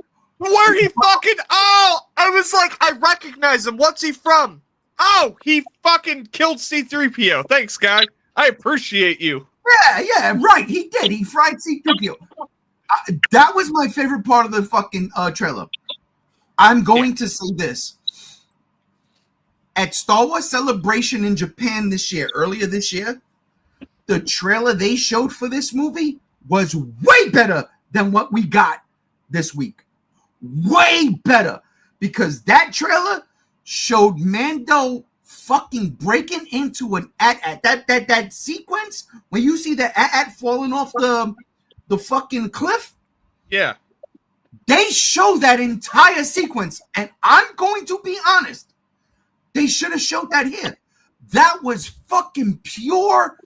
Mandalorian's supposed to be a gunslinger, right? It's supposed to be Wild West type shit. That sequence is straight up that when he busts through that motherfucking AT-AT and starts bucking off on all the stormtroopers, it was legit Star Wars Western, and it worked. The fucking crowd was crazy. Everything was nuts. And gotcha. Fucking Jason, I love you. And that trailer was fucking superior to what we got. Now, but again, I'm with Rob. I stopped watching this shit. I still can't get past season 3, episode 1 as soon as they kill that fucking dragon in the water. I can't get past that. That's like the best part. I was like, oh, this shit is dope. Look, it's a giant monster in the water. They killed it. Dope. And then I stopped 3 fucking times. 3 fucking times. And again, to me, this shit, Joe, I don't even think this was supposed to drop this week. I'm going to be real with you. I think this was supposed to drop at New York City Comic Con. Here's my conspiracy theory number 2. I think they dropped this trailer to get people to deflect all the attention from the, I get into politics here, but to deflect away from the Jimmy Kimmel situation that happened the past 2 weeks. They're bleeding money. They hemorrhaged money. What can we do? Drop the Mandalorian and Grogu trailer. The people will come back. Everybody that unsubscribed to Disney Plus, they'll come running back. Now, that's just my conspiracy theory. But I think it's a good one. I think it's got some solid fucking balls. It does. That's the only reason why I think that happened. This trailer probably should have came out. This trailer should have came out next month in October at New York City Comic Con. And that's my take. I digress. But Gams, I promise it's your turn and it's all yours. Is this the way?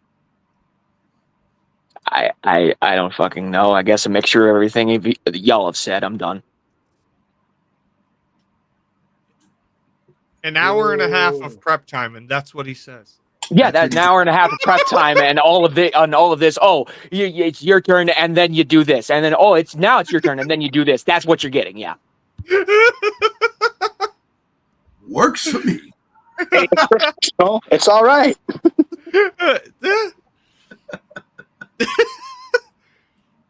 You sure you don't want to stub your toe on Mando and Grogu?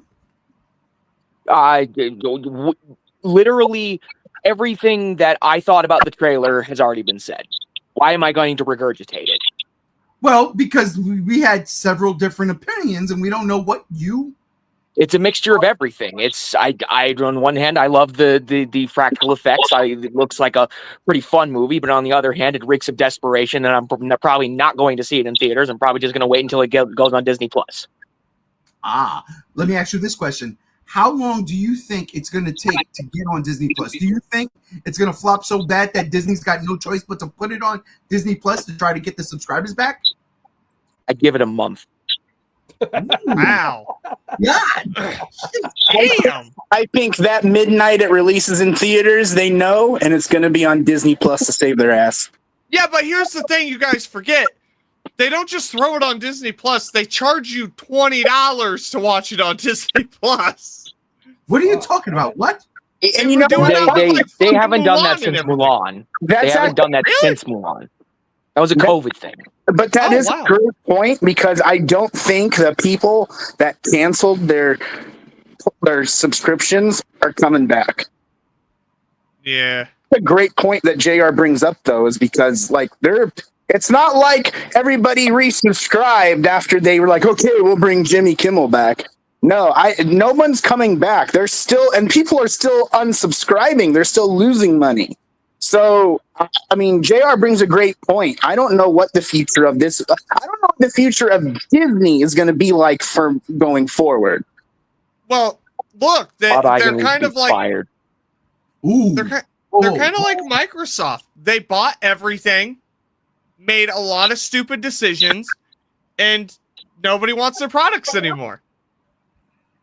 Weird how that works, huh?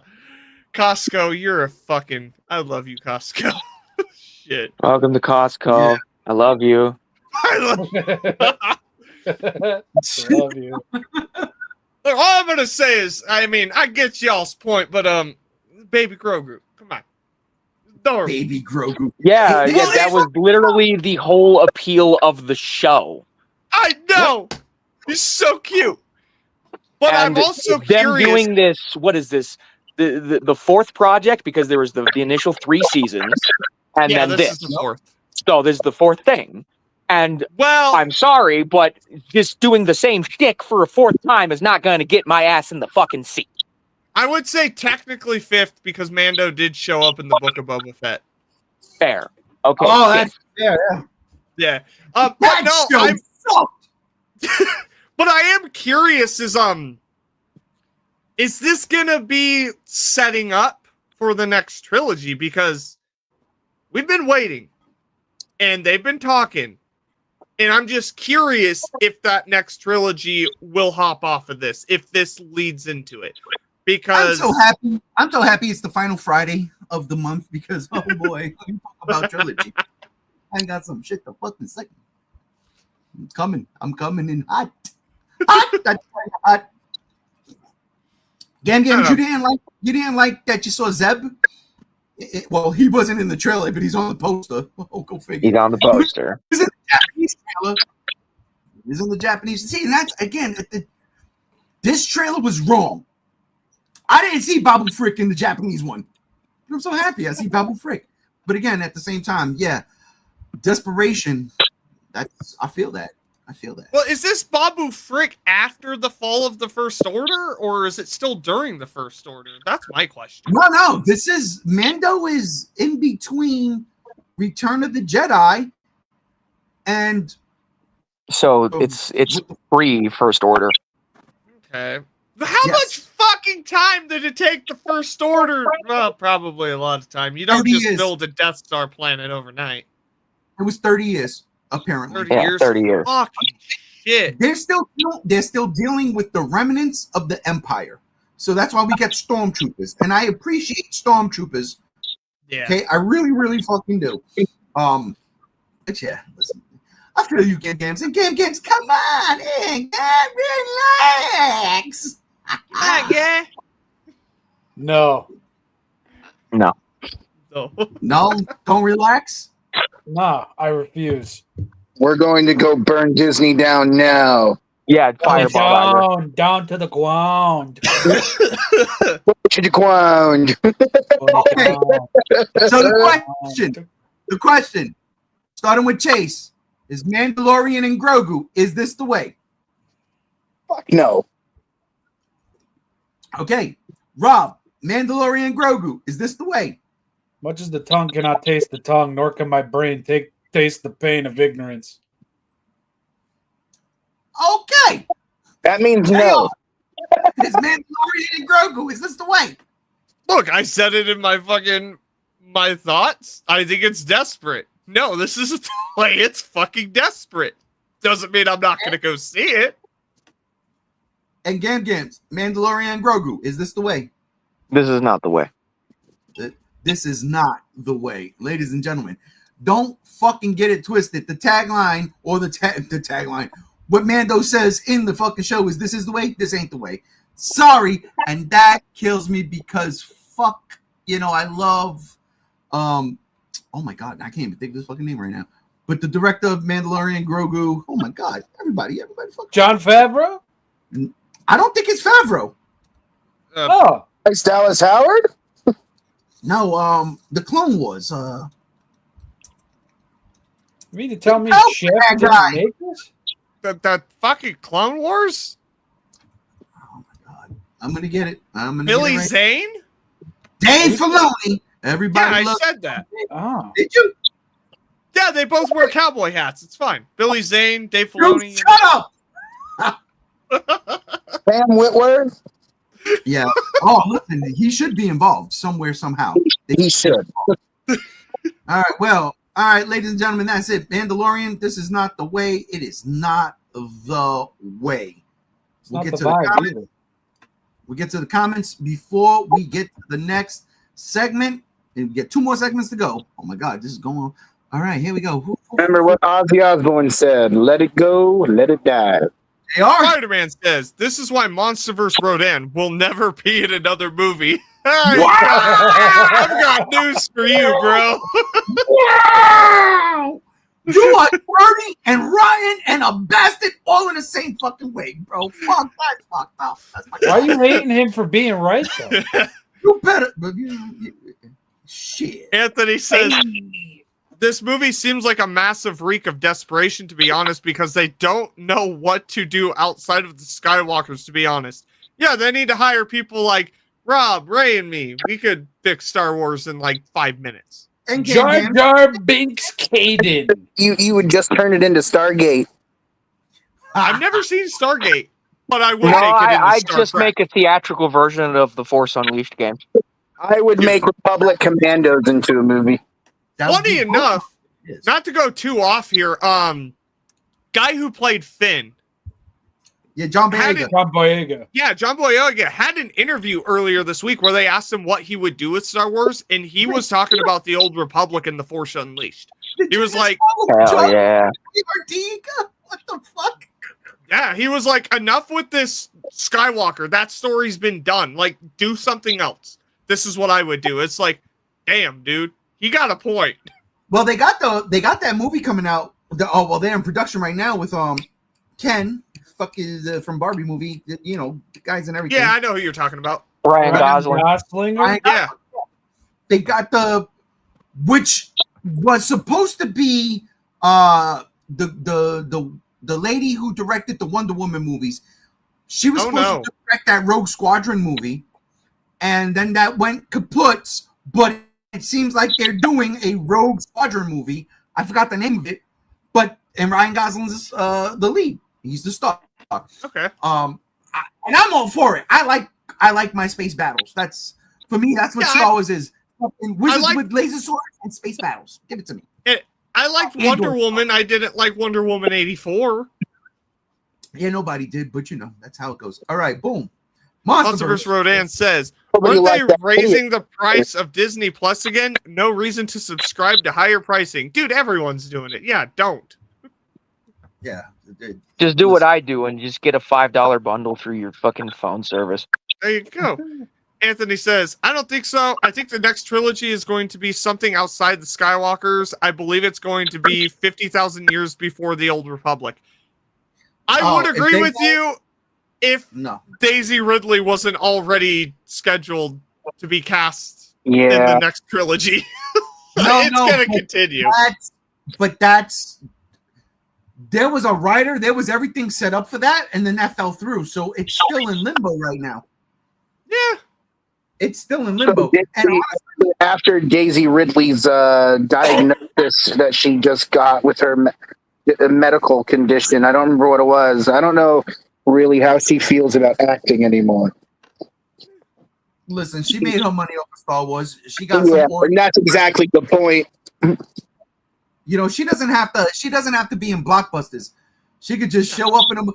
Think about it like this too. I mean, but no, because little Hermione made her fucking Harry Potter money.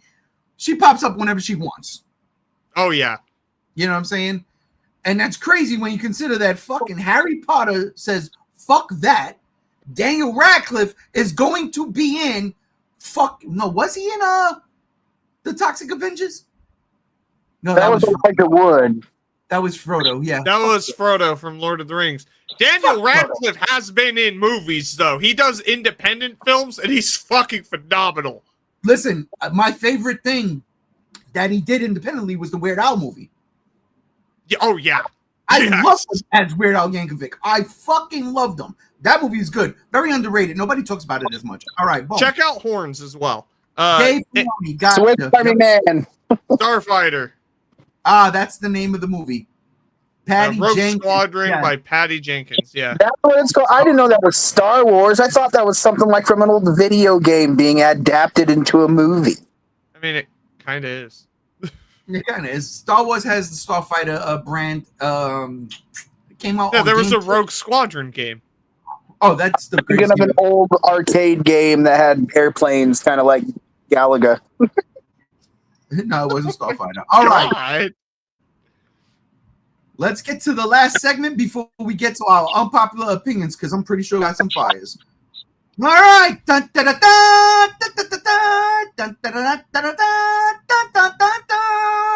Man of tomorrow is Brainiac. No way. What do we say? My co-host. All right. This is the Man of Tomorrow fucking cover for the script. And I mean, honestly, you know, the first thing that pops out is the dude's medulla oblongata. Yeah. I think it's Brainiac. I want to hear from y'all. Games. What do you think? Brainiac? Oh yeah, I'm thinking Brainiac. I'm thinking he's going to be the big bad, because why else would you bring attention to the central nervous system, the brain, and the brain stem in this much graphic detail with this cutaway of this dude's face than just to imply, yeah, it's going to be Brainiac. Fuck yeah, dude. I'm all about it. We're gonna get Lex Luthor in the suit, and we're gonna get Brainiac. Come on now. Games, don't go away. I'm coming back to you soon. Trust me when I tell you this. I apologize for the last segment. I didn't mean to make you mad. I was just joking. Come on, guys. You know. But this one, I ain't gonna do it. Promise. Indeed. Yeah, Brainiac. Yeah, and I told you all. You did. So shut your mouth. But you did. I said it fucking day one. Oh yeah, it's gonna be Brainiac. Shut your mouth and stay fashionable. Stay fashionable. I love being right all the time. Oh my god. Hey, you know what? That's actually a fucking that's a theme that goes through Primitive War. JR being right all the time? No, but there's a character that's like, I'm always right. Yeah. No, I love it. Rob, Brainiac? Oh fuck, sorry. God. That one was lodged between the Polish sausage, lodged between the lining of my eye. Oh Go man, Bears. I'm Polish dogs, dude. Don't do that. Do I think it's Brainiac? Probably. I think that would definitely be the best route for James Gunn and co. to really go. Because you had your classic Superman do a whole bunch of other stuff with other people. You had Lex Luthor at the center with this big bald ass Nicholas Hoult head. It was fantastic. It was great. So it's like, how do we fucking top that? Let's do a fucking Brainiac. Has he been done in movies? I don't think so. Live action movies, at least. Animation. Animation, yes, that I know. But live action, dude, like I think. If it's actually Brainiac, I think Gunn is just in. Like he was in already, but if it's Brainiac, I think it's just set in fucking stone for Mr. Jameson Gunnsworth. Real quick, so Superman 3, the original Superman 3, it was supposed to be Brainiac. And then when that scary, one of the scariest scenes I've ever seen as a child, when that woman gets turned into a robot and that shit, the fucking aluminum foil on the eyes, that still fucks me up to this day. I can't look at it. But that was supposed to be Brainiac. It was supposed to be Brainiac and Bizarro. That's why we had evil Superman. That's why Superman was in the bar drinking and then just fucking laser beaming all the fucking alcohol. That was great. But yeah, so it's been done, but it wasn't Brainiac, but it was supposed to be. But I digress. God, I gotta watch that movie again. Superman 3 is an underrated cult classic. That's what it is. It's a cult classic. I don't know about all that. Well, Richard Pryor's in it, so yeah, it's got to be. Richard Pryor was also in I Fucked My Wife and Dated My Uncle, and nobody's fucking talking about that. I am. I want to watch that movie now. Shit. That wasn't a real thing. Chase, that's what you Brainiac? Mr. Mistletic, or the Leprechaun, whatever his name. That's my vote. And Bizarro. I mean, we haven't gotten Mr. Mixelblick in a live action movie before. You're right. Yep, my vote. Leprechaun. But no, I don't see. Yeah, I thought Brainiac too. There's unless he's being cryptic about like psychology of a person's psyche, which James Gunn possibly could be doing, because it wouldn't surprise me him being cheeky like that and just jerking the fans off and teasing them.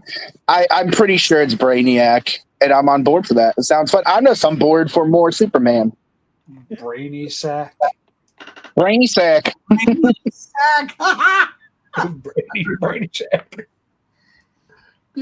Gams, I'm coming back to you because I do believe it's Brainiac, but you know what? I don't want this. I don't want that. I want this. I want that too. This is what I want. Doomsday? This is this is Brainiac. That's Brainiac from Superman the Animated Series. That's his design from that. I kind of would like to see Doomsday and Darkseid get a second chance, and I hope that happens in the future. James Gunn saw what happened to the Snyderverse and said, we ain't doing that. We're not doing that. And I respect that, because this way we can get more canon, right? In the fucking DCU. This new DCU. So he doesn't want to do the Thanos tropes. Not at all. Not at all. No. Honestly, I don't think they're gonna do Darkseid. I think James Gunn is going to build up into Crisis on Infinite Earths. Oh, absolutely. That's why you've got Clayface, even though Clayface is supposed to be a part of this universe. But that's why you got the Batman. There's no doubt in my mind. Listen, I'm telling you, Henry Cavill will be back. He will. He'll be back as the older Superman, the Superman from Earth Snyderverse.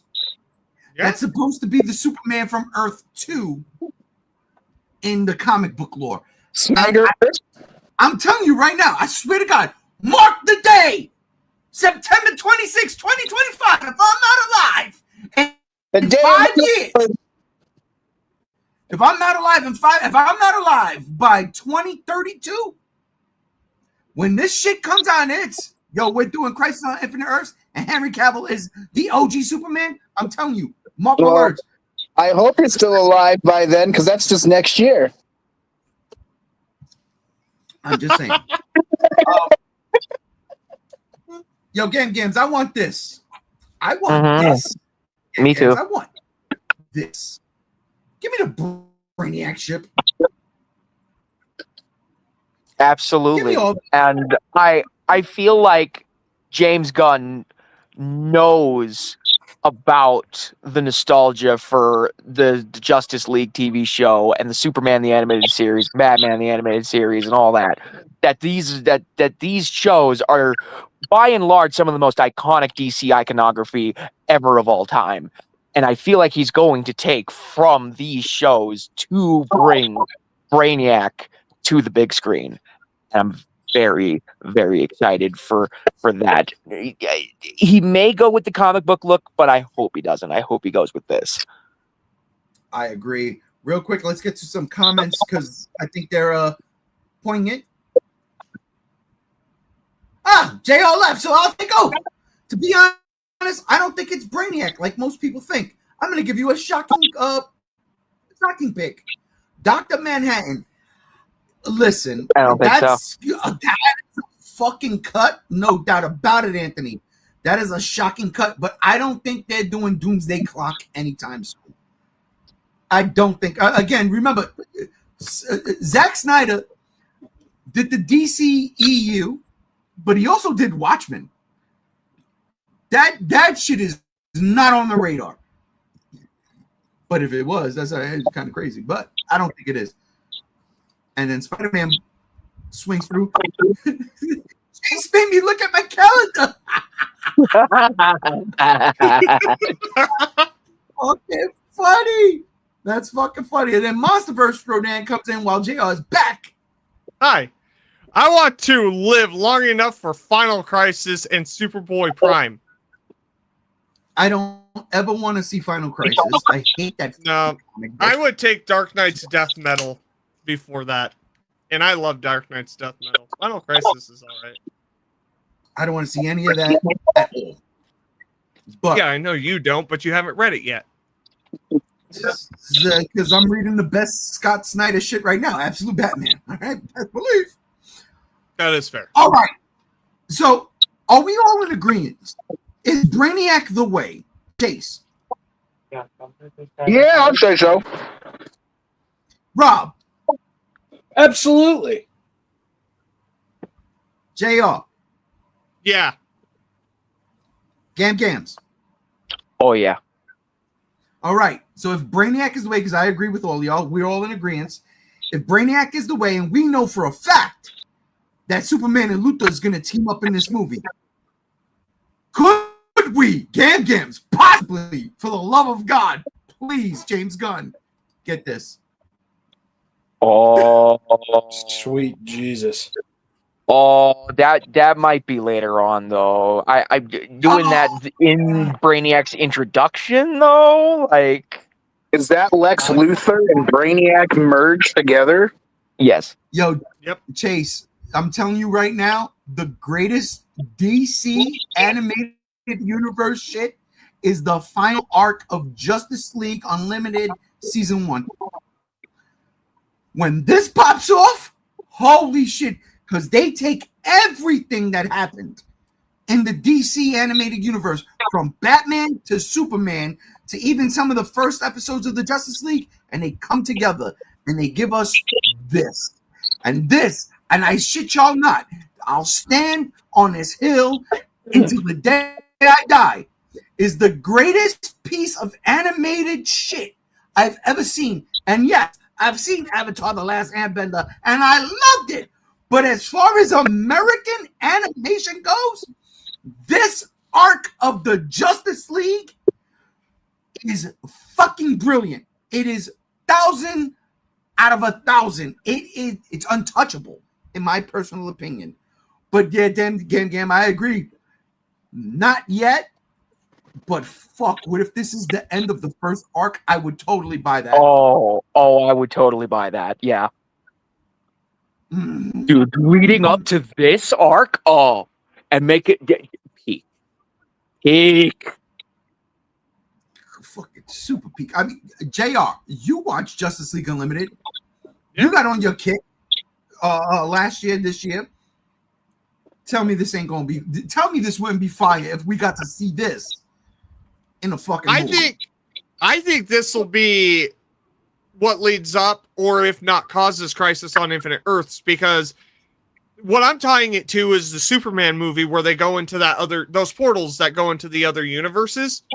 What if Brainiac does take over Lex Luthor and nobody knows? Lex Luthor doesn't even know until Crisis on Infinite Earths, when Brainiac finally gets that information from Lex Luthor for whatever reason, and that's what starts the crisis. Brainiac starts opening all of these portals. He understands the technology and everything, and it starts fucking with all of it, merging Earths, pulling heroes from other universes and shit. It's something that very well could be plausible, and it's something I would love to see explored.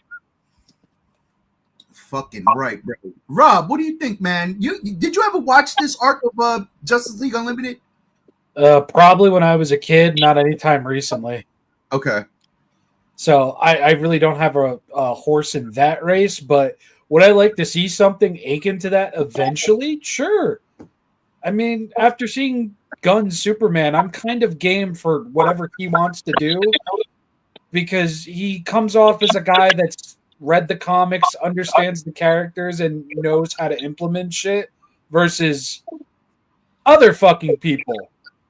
So I'm kind of there for it.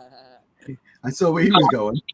That ire, that hatred. I get it. Like that whack Schneider guy. Yeah, that pure fucking Reddit slop garbage. I said it. Damn. Him and the horse he rode in on. Your movies fucking suck. Those Snyder bros cannot deny when this movie comes out. Not even not even that this movie's coming out, because look, we've had Creature Commandos already. We've had Superman. We've got Peacemaker season 1 and 2, Everything has been clicking. Creature Commandos is so fucking good. I seriously, if you haven't seen it, just go watch it. It's so fucking good. It's so good. And I need a reason to boot up my Macs. There you go. It's so good. And all of this is connected. It all ties together.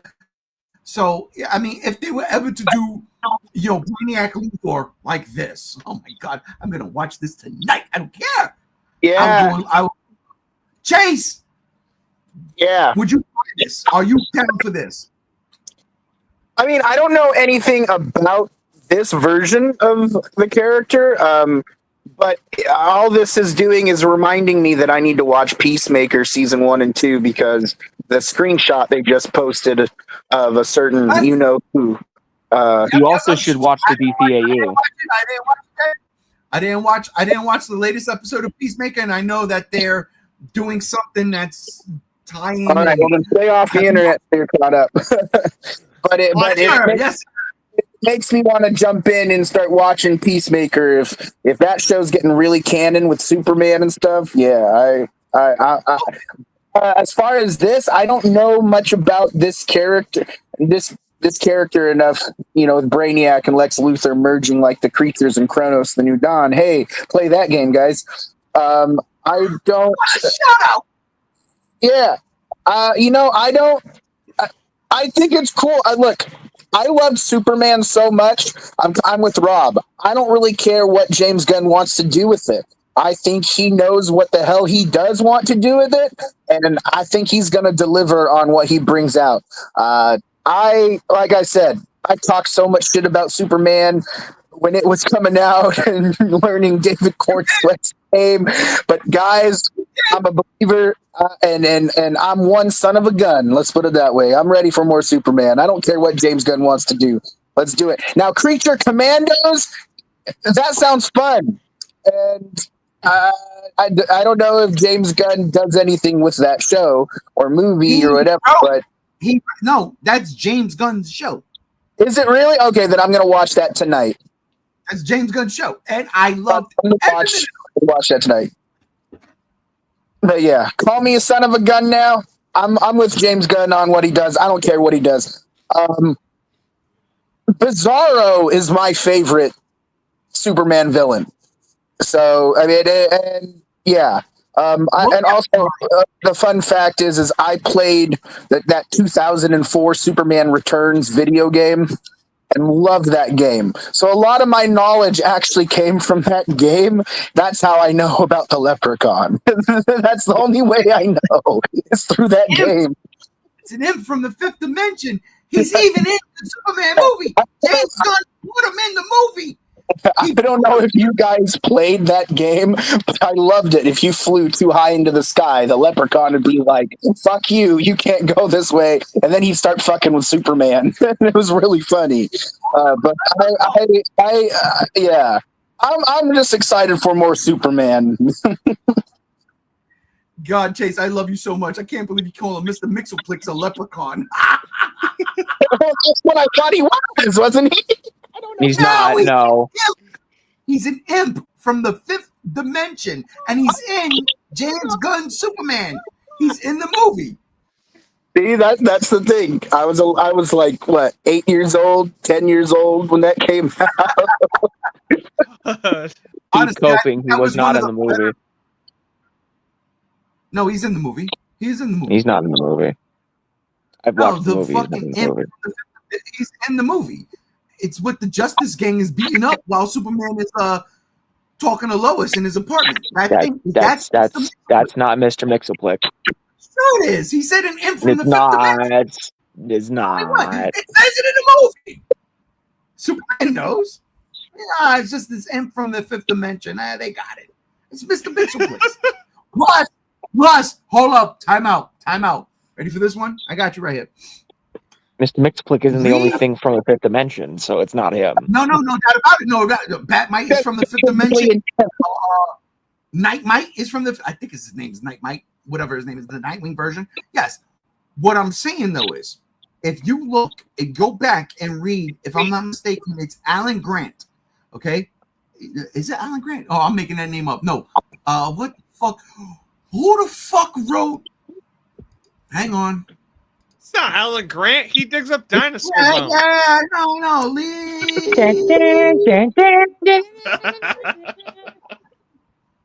Comic book. It's Grant Morrison. Grant Morrison. Where the fuck was my head? Grant Morrison. Well, Alan Grant. No, Alan Grant Morrison. Alan Moore. It's because we were talking Alan about Predator War in Jurassic Park. Listen, it's Alan Moore. Go read Alan Moore's. All right, Grant Morrison is the guy that wrote Final Crisis. I hate him. Go read Alan Moore's Whatever Happened to the Man of Tomorrow. Whatever Happened to Superman or something. Yeah, Man of Tomorrow. Bro, Yeah. there's a whole fucking book, and in that book, the last Superman story, right, the final Superman story, does this Brainiac Luthor thing, right?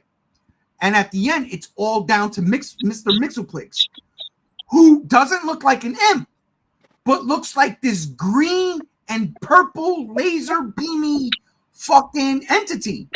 That's his real self. So when you see that thing in the movie, that's Mixoplex. Trust me. okay. Trust me. Not, but all right. You know That's what? a deep cut. That's the deep cut for the people who know. I'm gonna go into my comic book shop tomorrow. I'll see if I can find the Man of Tomorrow or whatever happened I'm to going the to the comic book Man of shop tomorrow because I've got to pick up several fucking comics tomorrow. God. You just told me and Rob you're broke. What? You lied. Because Liar! liar! Your milk. Who said that? You gonna still have money for for the new fucking reactions that's coming out soon? Bro's already got him. I already shit. got them. I got those last set. That's why he's broke. That's what I said. That's why he's broke. And he got the grayscale Godzilla, which isn't dark gray. Again, that's why he's broke. He got no money for comics. Shut up, Ray. No, you don't understand. Listen, I put aside money. I pay my bills first. John is house. Oh, you know what happened? No, this is what happened. This is a true story. You know why I got the money? Because I didn't have beer money this week because I was fucked up. So I was popping pills all fucking week because I couldn't drink beer. So I got beer money to buy comic books. That's how you do it. Okay. I see. Beer book. Beer book. All right, let's go real quick because Okay. I want to talk about this. Anthony says, "How about Plastic Man? Because isn't he the only true villain that could beat Superman in the comics?" No, he's not a villain for one, but Thank you, That's Gam a Gams. Fantastic beats Superman. He was a robber. He was a thief. He was a crook. He's not a villain. He's not a super villain. He learned the error of his ways and he used his powers to become a hero. yeah, Now- and like the worst thing about him is he's kind of a pervert. Sort of, kind of, Okay. but I think they toned that down a lot. They literally toned They that have. down. But like back in the day, he Here's used to the like pretend to be Wonder Woman's clothes. Oh, yeah, listen, Smart man. Yeah. why? Plastic Man was a perv, bro. So that's why I like him. Here's the deal. DC's got this new thing coming out that's going to end the year. It starts in October, I believe, and it's going to go through into December. It's called DC's KO. DC's Knockout. And literally, it's exactly what you think it is. It is a slobber knocker. It's the DC characters fighting each other to become the one that's going to fight God Darkseid. Because Darkseid is a god now. He's like a fucking Omega god. And my pick out of all everybody say Superman. No, it's not. It's Plastic Man. Mark my fucking words. It's Plastic Man. People don't understand. I love Plastic Man. I read that motherfucker like you have no idea. And Swamp Thing should have been the guy. That's my second favorite character of all time after Batman. But it ain't Swamp Thing. It ain't Batman. It ain't Superman. It ain't Wonder Woman. It ain't fucking what's the White Lantern Kyle Rayner.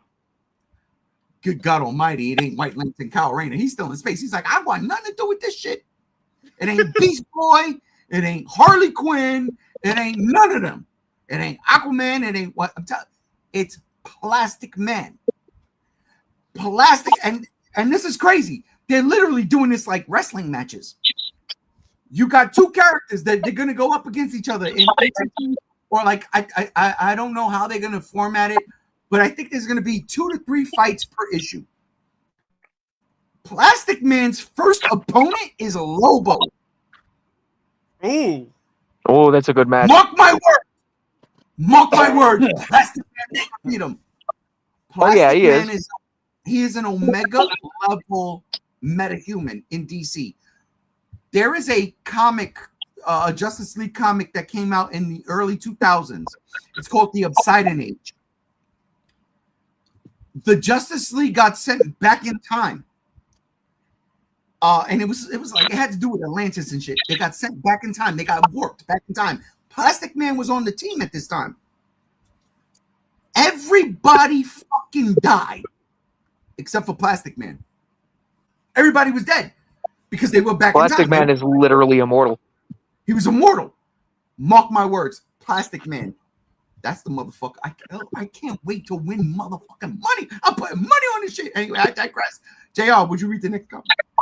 I don't think Brainiac. Wait, I think James Gunn is throwing that out as a red herring, and he's gonna choose another villain. Yeah, I don't know. I mean, looks pretty on the nose. I'm sticking to my guns. I think the Superman saga might lead up to World's Finest with Batman and Superman going up against President Luthor. Okay, anybody? Games, do you want to speak on that? Because I think that's a great idea. That is a great idea. Absolutely. I'm not looking forward to yet another Batman casting because apparently we just can't have Robert Pattinson in this universe. Ugh. But other than that, it's a fantastic idea. Yes, please. Please. Get the guy who plays Soldier Boy from The Boys and it's You mean Supernatural. Apples? Like, if I Yes! recall correctly, that's one of the few times where Batman utilizes his Bruce Wayne persona to fucking help in the fight. He voiced Batman in one of the cartoons. Yeah. I think it was Crisis on Infinite Earths. Yeah, I think it is. It The was, thing yeah, is, it was the trilogy. I think it's Jensen Ackles from Supernatural. Right? Yeah. I think he's too old. I think they want a younger guy so they can That's grow. fair. Yeah, I think he's good. He is, but that's what Snyder did. He got Ben Affleck because he wanted an older Batman. But Yeah, well- I think they want Batman and Superman. it What? makes me curious because Alan Rickson, who plays Jack Reacher right now, has been talking with James Gunn a lot about Please getting no. a role in DC. So I wonder, yeah, and it was like there was a lot of Batman talks, but I don't know. But he's just as old. He's in his late 40s or mid 40s. Yeah. You know. Well, you know, it's funny. That guy that's playing Reacher was already in the DC universe. Who was in the Alan Titans Rickson show. before? Yeah, that's right. He played Who did he Hawk. play? He played Hawk. Hawk? Yeah, go watch that Titans show, which was good. Season 1, ebbed and flowed. Season 2, I don't even remember. Okay. Season 3. But yeah, he was in it already. Because I remember I was like, wait, the guy playing Reacher, that's Hawk. He's in the DC universe already. Okay. But anyhow, all right, let's go. G1 not like this. Come on, Spider-Man. You know where I was going before I went there. You just jumped the gun. Philosopher's Rodan says Plastic Man is more of an Omega level menace to society. It is Yeah. fucking true. Jesus. I mean, Listen, have I'll they tell tried throwing him in the fire like they did to Chucky? That won't work. It won't work. He just reforms, dude. He's made of plastic. You can't really destroy plastic. So I got a comic here, right? Plastic Man No More. DC Black Label, right? You know, the Black Labels, they don't play no games. Yeah. Plastic Man's dying in this comic book. He's disintegrating. Like whatever happened to him that turned him into Plastic Man, it's over. It ran its lifespan. It's a fucking the book is about him trying to reconcile with his son. because his son got the same type of powers, and he's like, oh shit, if I'm dying, my son is gonna eventually die. I gotta tell him. But in true Plastic Man fashion, because he was not a bad guy, but a fucking crook, a thief, and scum of the earth at one time, he left his wife and he left his son early because he wanted to fucking be a superhero. And it's such a fucking good book, man. At the end of that book, man, I was wiping my eyes. I was like, shit, dude, fucking Plastic Man. Are you serious? I used to watch the Plastic Man cartoon show. He was never like this. You never knew. I never would have thought he was a fucking, a crook. He was Plastic Man. It was a Saturday morning cartoon. It was fun. It was the fucking early 80s. It was great. Anyway, I digress. Who was Aquaman in Smallville? I have no idea. That was Alan Ritchson too. Hey, yeah, it was. It was the guy who played Hawk and the guy who's playing Reacher right now. Okay.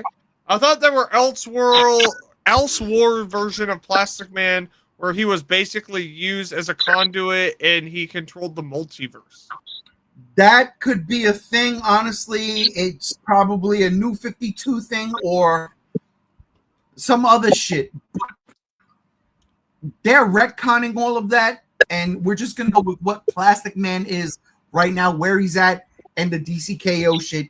He's fighting Lobo first, so we'll have a good time. And listen, the reason why I picked Plastic Man, not because I have a fucking affinity for him, but because he's Plastic Man. His costume is red and yellow, a little bit of yellow though. Chase, don't worry about it. It's more red. Okay, well then I can't watch it. No. No, but everything else is red. But Plastic Man literally grew a fucking Ryu headband. He's got a red headband on. He's a ninja now. Oh, bro, it's the best thing ever. Anyway, it's gonna be fucking great. I can't fucking wait. Yeah. All right. We're done here. Let's get to the last fucking topic of the day. Oh my God, here we go. It's time, ladies and gentlemen. It's time to have it your way. Unpopular opinion. And I hope we all did our homework. So I'll start with you, Brother Chase. Yeah, me and Rob were actually talking about this the other day, and I'm going to run with it. So we've started playing this little small game that just came out called Kronos: The New Dawn, which is basically just Polish Dead Space.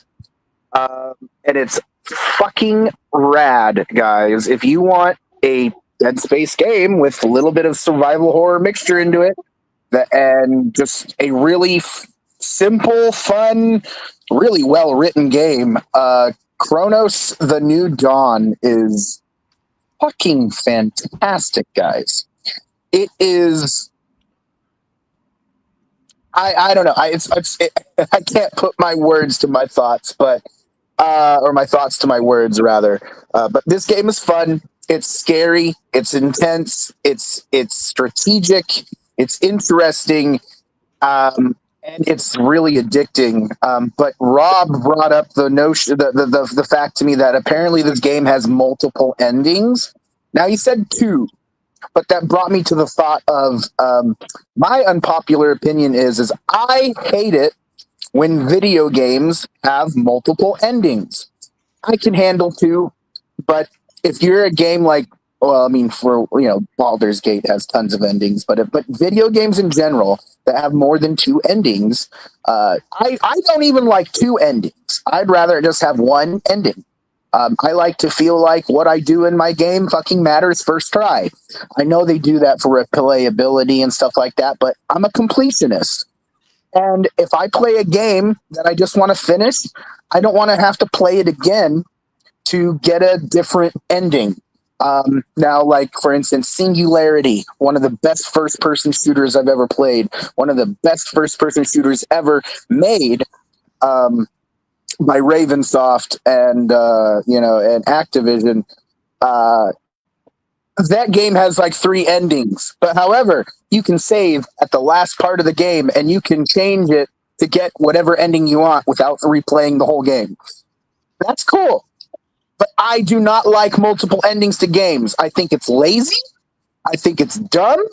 I think that I get it's just trying to be replayability aspects and stuff. But if you can't write your story for your game to have a definitive ending, like games have done, where also we don't know which ending's going to lead into the sequel, I fucking can't stand it. I'm tired of games that do that because I don't want to wait for a sequel. Like, let's take Gears of War 6, for instance. JD can die in Gears of War 5, and we don't know what's going to be the story for Gears of War 6. I hate not knowing that. I hate it when movies do that too. I don't like cliffhangers. So when we get multiple endings, it drives me fucking nuts. Personally, I think it's really lazy writing. I think it's really stupid and boring. I mean, sure, yeah, I can replay a game and get an ending that's different, and I might be more satisfied, maybe. But why can't we just have a specific ending that's canon, and that's what takes place at the end? I don't want to have to go back and replay the game just to see a different outcome of what I did by saving a character or killing a character or collecting a certain artifact or whatever, just to see a different ending. I think and I know that's kind of like weird to say, but I think it's fucking lazy. I really do.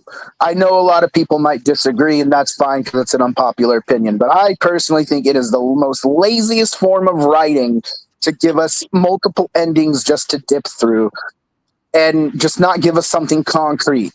I like concrete. I like concrete writing. I don't like not having closures. I want closure in what I play. I don't like there being too many things to worry about what I'm doing while playing. And so, yeah, I really don't like multiple endings. I think it's just a lazy grab to get me to replay the game. Let me replay the game just because it's fun, not because I have to. And wow. Yeah, I really don't like multiple endings, and that's my unpopular opinion. Wow, you must hate the Infamous games. We know who never read Infamous games, and I just stuck with one ending and called it a day. We know who never read Choose Your Own Adventure books. Yeah. Oh. How can you say this? Silent Hill 2, the original, has some of the greatest different endings. There's an alien abduction ending. There's a dog that was in control of everything. There's an ending where you bring your dead wife back.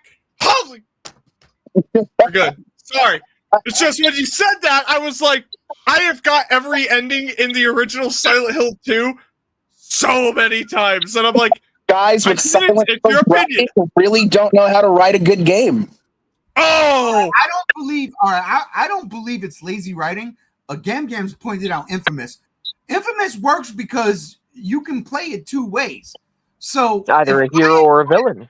Yeah, exactly. So if I enjoyed the game, I'm playing it as a hero, and then I get to play it as a villain. I want to see how that ending plays out too.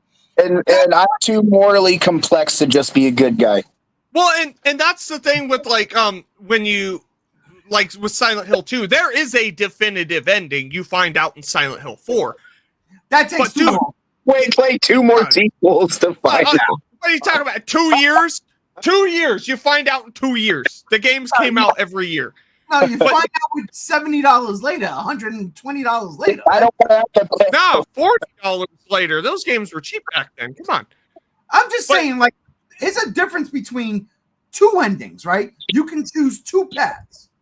That, to me, is not unideal.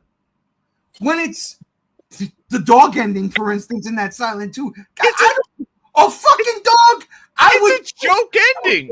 It's just for the fun of it. It's like, you get to see it was the dog in control. It's funny. The best example I can give with me going nuts about the multiple endings is The Witcher 3. The Witcher 3 has so many endings, and you have to be very specific and complex, and you have no idea how to get the specific endings, or even if it weren't for people doing YouTube things, nobody would know about the different endings. hold up, I Chase. hate that. I think that's dumb. I think that's really lazy and stupid. And it's like, Hold up. there's no indication or anything. And I just think that's poor. I hate it. Chase, I don't want to have to go kill 700 werewolves and then make a dialogue choice that sends a person somewhere just to get an ending to be a hero. That is bullshit. Chase, I don't know much about this game. I only know what Stranger Things has told me. But don't you play Dungeons and Dragons? Yeah, there's not different endings in Dungeons and Dragons. There is. You Baldur's die. Gate 3. It's all different stories. Baldur's Come on, Gate man. 3, bro. Come on, man. What are you saying? Okay, but that's not me playing the example Curse of Strahd and then having a different ending for it. I'm playing Curse of Strahd and I get one ending and then I move to my next campaign. I'm not playing the same different ending. And I'm not Your campaigns all begin the same. You're a party of adventurers in the world of Dungeons and Dragons. You go forth. No. You guys are being so ignorant about this. No. It's not the same fucking thing. I'm playing a different story. It's not the same fucking story with a different ending. No, I get where you're coming from. New story. It's a new thing that I'm following. It's a new thing I'm following. It may be the same character that I have and the same people I play with, but we're following a different fucking story. Because Wait a minute. It's like I'm playing Star Wars: The Revenge of the Sith, and then I give Anakin Skywalker a fucking hand job, and then he doesn't become Darth Vader. So shut the fuck up and just move on because it's not. I'm fucking mad you guys tried to make that as a comparison because it shows how ignorant you guys are about Dungeons and Dragons, and I want to leave. Goodbye. No. Bro said Anakin Skywalker just needed a good old fashioned and he would have been fine. No, my thing was with Baldur's Gate 3, because Baldur's Gate 3 has multiple endings depending on your play style. I only do the same thing in Baldur's Gate 3 to get the same exact ending. Really? Oh, Yeah, wow. You gotta play Baldur's Gate. Dude, it's cross-platform. We should play together. I tried replaying Baldur's Gate 3 again, and I just can't get further in it. You gotta play with me. You gotta play with me. You're gonna have so much fucking fun, dude. No. It's cross-platform, no excuse. You gotta play No excuse. Anakin. Dude, I'm gonna be doing the Dark Urge run, and you're gonna be like fucking lawful good, and I'm gonna fuck everything up that you try to do, dude. And I deleted it because I killed a squirrel. Dude, I'll kill the fucking squirrel, and you're gonna be like, "What the fuck?" I'm gonna be like, "Fuck that squirrel, dude! Like, let's go! I'm gonna murder everyone in town now because fuck it." That's why I don't play Dungeons and Dragons. It's too much. It's fucking crazy. Nah, Chase, I feel you. I feel. But dude, even if it's like two endings, like seriously, the good guys and the bad guys, you hate it? I morally can't be a bad guy. I always try to do. I've tried to do like evil runs in Red Dead Redemption 2, where I'm just bad and low honor all the time, and I just can't do it. I'm just that type of a person too. I can't be mean to people like that. You know, if someone's asking for money or asking for help on a street, I can't just be like fuck off. You know? Do you not like to play Grand Theft Auto then? No, I do, but I don't do that shit. I just play for the story. I don't go off killing hookers. I don't go off killing people in the street. I don't go off robbing banks. I don't go off being a mean person. I just play the game. I follow the story. It's different if the character is supposed to be that way, but every time they say something out of their fucking mouths, all right? if I have the freedom to choose and pick, I'm going to pick the good story, the good character every time. That's just who I am. I see where Chase is coming from, because I was replaying the Telltale Games Walking Dead Season 1 with Nana, and I chose to actively be a dick for the first time. And dude, it's brutal. It's brutal being a dick to Clementine. Like, no joke. Like, I get it. I do get it. I'm going to say real quick. Telltale games are a totally different beast because they're entirely narrative oriented, and like the different choices is like the point of the game. Literally, choose your own adventure. In GTA 5, I get the ending where everybody lives. Oh, really? I always kill one. I do not kill Trevor. I do not kill Michael. I do not kill Franklin. I just kill the guy who's being a dick. And all three of them go up to the sunset and go grab chilies. You come to Hi, love welcome these to Chili's. I'm with you, Chase. I'm with you. But at the same time, then I take Trevor and I go around killing people because Trevor is a fucking serial killer in my world. And see, I don't. I go and check in on Trevor and see what he's doing, if he's butt naked at a beach or whatever, and then I go back and play as Michael or Franklin. I call Trevor the Hatchet Man, right? And I drive up the hills of Hollywood or whatever the fuck, Vinewood, and you're hanging out on your deck smoking a cigarette. I'm going to park my car.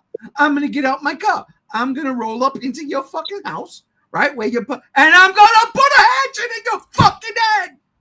And then I'm going to leave. That's what I do. You know why? Because that is a stress reliever more than actually doing that in real life. I guess he wants to kill people more than he's honest to admit.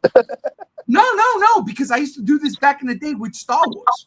With Rogue Squadron 2, I get mad at work, whatever. I'm having a bad day. This shit's just not going my way. I'm going to go home. I'm going to play Star Wars Rogue Squadron 2, and I'm going to put it on fucking, not Horde mode. I forgot what they call it. But it's basically, the TIE fighters just keep coming, and I blow up the TIE fighters, and I start feeling better. And I'm like, all the stress is gone. That's what I do. Because you can't go around in your life killing people, Chase. That's what I'm trying to say. I know, but don't be an edgelord. But see, for my stress relief, it's to just be a nicer person. Hey, that's fair, man. I will be the hero 99.9% of the time, then I will be that 1% villain. Do it for Clementine, bro. Yeah, if I make dialogue choices in Baldur's Gate that give me bad outcomes because I don't know what's the outcome, I will just restart my last save to get the better outcome. Holy shit, you're gonna hate playing with me. Yeah, I feel you, bro. But Chase, I feel you too. I play Infamous. I always do the good route first, but then I play it again because I have fun with the game. Now I got to see what the bad route is. And honestly, Infamous 2 with the fucking vampire DLC. Come on, man. There's no choice. I think the only villain thing I ever did was in Force Unleashed 2, and I did a villain run. Oh, you have to. You have to, dude. I think it's because they said that's the better ending. Well, not only that, it's like it feels so good to be a Sith Lord. Was that the way?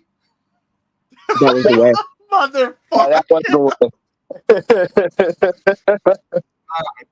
All right, but I remember saying to myself after I got the bad ending, I was just a hero that made a dark choice at the end. All right, so it'll be fine.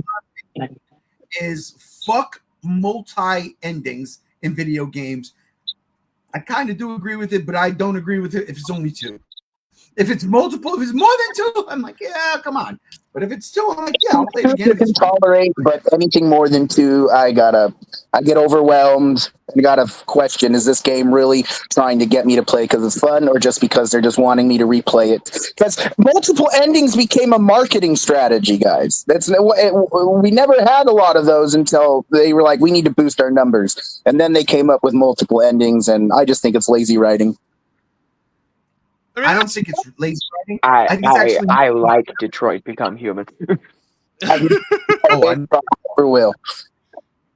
I mean, I don't think multiple endings is lazy writing, though. I think it's actually more creative because they give you that option and they are thinking about what would happen if you do this or do that. That's not lazy to me. That's being more lazy to me is like it ends, it's over, we're done. Okay, and if it's like a bad and you're like, wait, I'm not satisfied. That's it. You know, that's lazy writing. I think multiple endings, and again, it's your unpopular opinion, and I'm fine with that. But I don't think it's lazy writing when you're doing extra. I think with me calling lazy writing, there are exceptions. Yeah. Okay. But there are multiple endings that I have experienced that have been really fucking lazy. The endings that make you just do, you get a different, like, I think it was like Killzone Shadows Fall. If you do one minor difference at the end, you get this ending. And if you don't know about it, you have to replay the whole game. And I just think stuff like that is just like, don't make me replay the game just to get a different ending by just making one minor choice, like pressing a different button. But that's why Killzone Shadow Falls is the worst Killzone game ever. Love that game though. That's the thing. Chase, I'm about to bring my PS2 to your house, and we gotta play Silent Hill 2, bro. I'm gonna show you how different endings can be fucking hilarious or heart wrenching. I'm gonna fucking do this for you. It's gonna be fun. JR, what is your unpopular opinion? Left 4 Dead 2 is the greatest zombie game ever made. False. That's No, it's absolutely fucking true. No zombie game comes close to instilling the sense of fear, dread, and fun. It's called Left 4 4 Dead. No Dead. other zombie game does this for me. The music, the characters, the story, lack thereof in some cases, but I think Left 4 Dead 2, including Left 4 Dead 1 in it, I should say the Left 4 Dead franchise, is just the greatest zombie medium ever. I've been replaying the Left 4 Dead 1 in Left 4 Dead 2, and I just started Left 4 Dead 2 in my streams, and I said it, fucking a day or two ago, I was like, Left 4 Dead is the greatest zombie games ever made, 1 and 2. It's just, there's something about it, and it could just be nostalgia, but it just grasps you. It's unique as it's never been recreated, even with the original team trying to with Back 4 Blood. They just couldn't recreate what they did with Left 4 Dead 1 and 2. The characters, I mean, Ellis. If I say the name Ellis, you're going to start quoting his quotes from Dark Carnival. Did I ever tell you about the time my buddy Keith? Ellis, honey, can this wait? Okay. Or Francis, I hate stairs. I hate the water. I hate Lewis. Lewis's quotes, Zoe's quotes, Bill's quotes, Francis. Just these characters. Yes! The tank. Yo, I play the theme song for the tank, and you'll be like, where the fuck is that motherfucker? Even if you ain't played the game, it's so instilled in pop culture, for me, at least, that you'd be like, yo, there's a big-ass hulking fucking zombie about to fist me. What the fuck? Left 4 Dead just encompasses everything that is celebratory of the zombie genre. You get big motherfucking guns, and you get a shit ton of zombies, and you just get to mow them down with all the jibs, whatever you want to call it. The blood, the guts, it's fucking glorious. It is simplistic gameplay at its maximum potential, to the point where I sit here and, going back and replaying these games, I'm having more fun with them than I have with modern games that I have purchased this year. I don't know, man. I think Left 4 Dead 2, way ahead of their time. Can't be topped. The peak of the zombie shooter genre and some of Valve's best anything they've made. I think Valve needs to make a Left 4 Dead 3. I really do. I think there's room for it, and I think it's time for it. Especially when I was playing with matches with real people. We were playing versus mode. No one was getting mad. Like, we were all sucking or doing good. We were having a good time. And it was just cathartic. I think that's the word. I've been drinking. Impossible. They can't count the 3, and they haven't been able to. Well, they did. It's called Half-Life Alyx, and that's the third Half-Life game. But I digress. That's one. Technically, that's Half-Life 6. Yeah. yes, it is. Technically, it's Half-Life 6. But again, I don't know, man. Like, Left 4 Dead for me, it's like all the zombie games that I've ever played, nothing comes close to it. And I like the realistic zombie simulation games. But at the same time, there's, again, grabbing an M60 and having a tank come at you and just unloading on that motherfucker. There is one fucking game where that just feels impactful. It feels adrenaline fueled and like a sense of accomplishment. And when you put that tank down and still have 50 rounds and that boomer fucking hits you and you're like, fuck it. I've got 25 health left, no med kits, no fucking pills, and my team's dead. I'm going to go out like a fucking champ. No game comes fucking close. And that's why I say my unpopular opinion is Left 4 Dead 1 and 2, both combined the franchise, is some of the greatest zombie game ever made. Listen, I'm not going to fucking jump in because, you know, it's the show that I run here, but I'm going to jump in because it's the show that I run here. That's not an unpopular opinion. No, it's a lukewarm take at best. No, you would be surprised. Left 4 Dead is the greatest zombie fucking game ever made. It would be different if, like, The Last of Us was deemed the best zombie game ever, and that was like one. It is. It is. No. And not only that, when I was streaming earlier this week, I asked the question, and people were saying The Last of Us, Dead Rising, Days Gone, and I was like, no, Left 4 Dead. What are you guys talking about? You are all fucking wrong. Look, that's why the zombies, they're fucking mushrooms. I don't consider The Last of Us a zombie game. I consider it a plant people mutant game.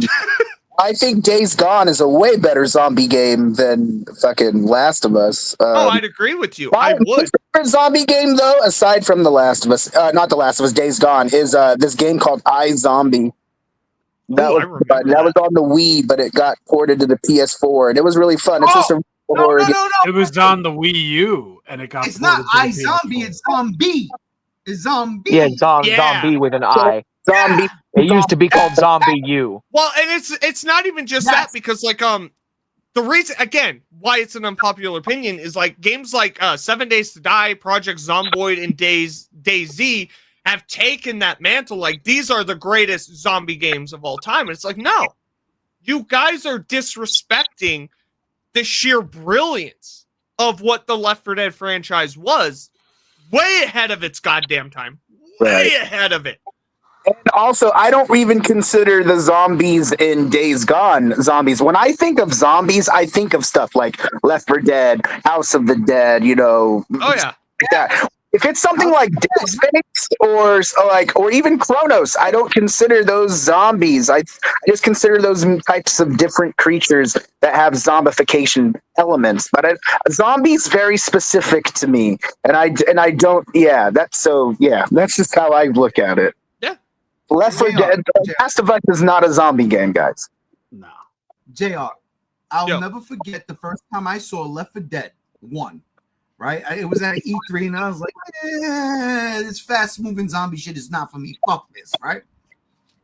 And then my brother bought the game for me for my birthday, and I was like, why did you buy me this? I don't want to play this fucking game. And then I pop it into my fucking Xbox 360. That game loads up, and that opening cinematic is the greatest thing I've ever seen. Cinematic zombie game. And I literally, like, ain't nobody, listen, Bill is the greatest fucking protagonist in a zombie game. Fuck Leon Kennedy. Fuck anybody in fucking, it's Bill. Yo, when fucking Minecraft got the Left 4 Dead characters, I ran around as Bill. Do you understand what I'm talking about? Bill is the best. Pills here. Francis! I do that shit all the time. I've been doing that since day fucking one. The first time I heard him scream Francis, you know Mrs. G1's name. You know what her name is. I'll be downstairs. Francis! All in Bill's honor. God damn it, Francis! As an unpopular opinion, but maybe it's a personal bias. This is the greatest zombie game ever made. They are, man. They are.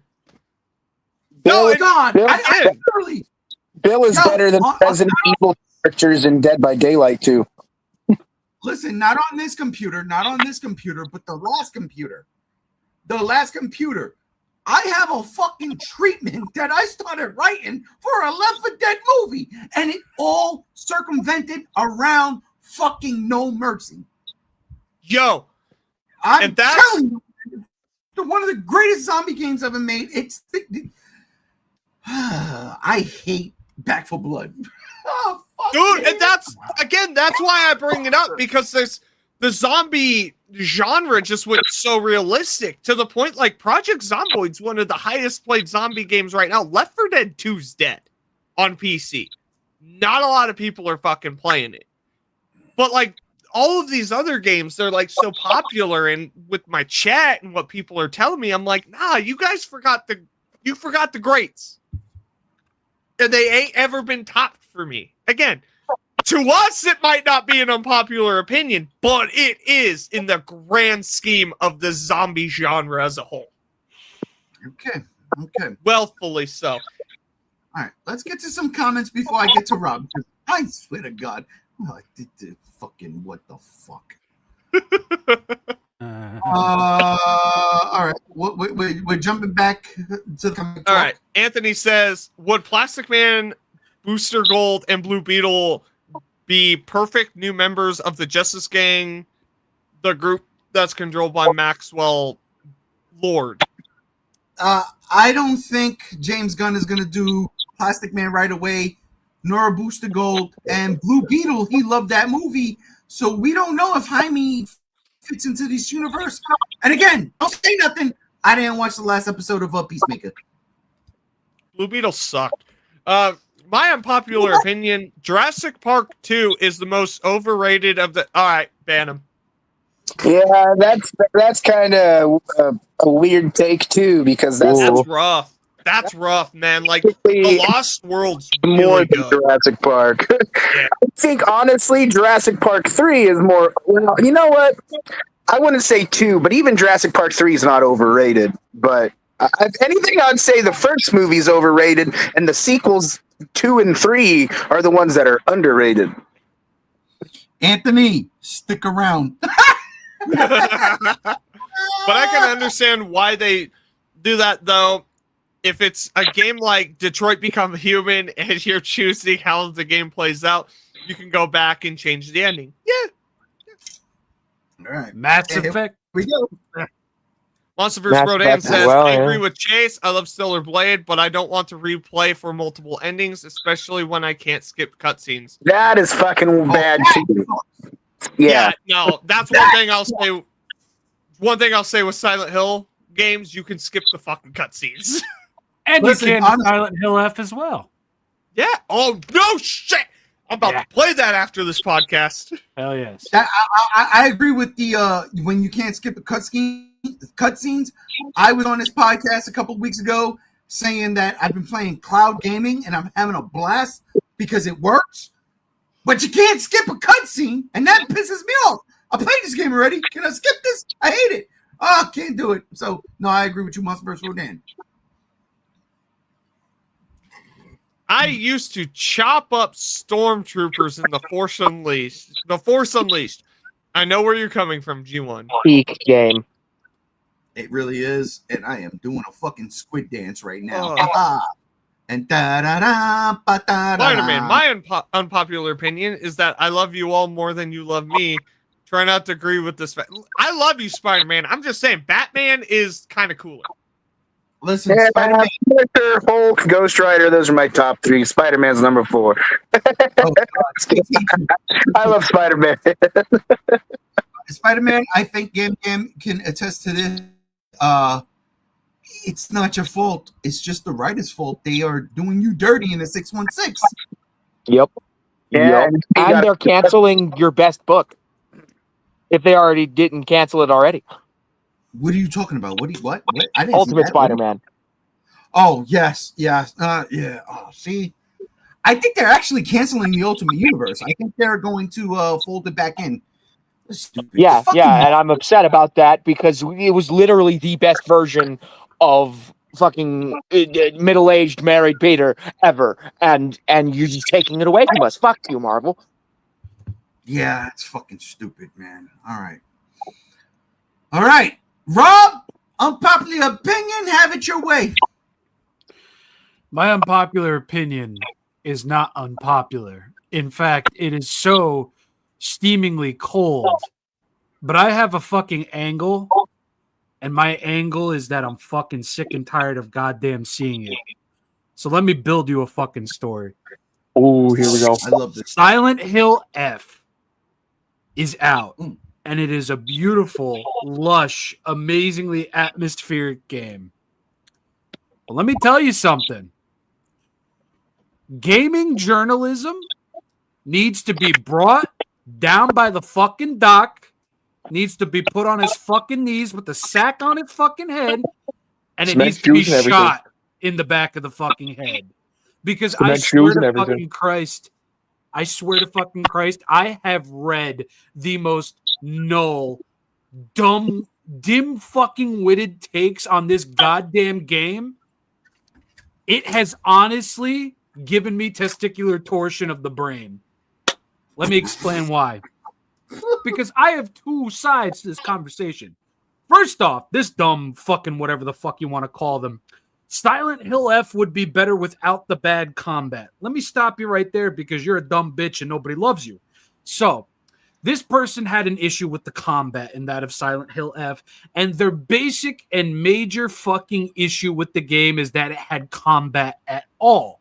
What? You are beyond saving. You shouldn't have a job, and your parents don't love you. I'm sorry. You're a disappointment. You went to art school. Your dad doesn't love you. I'm sorry. That being said, I don't have anything against people who go to art school. I have many friends in art school. But there is a fucking point to where gaming journalism is literally operated and fucking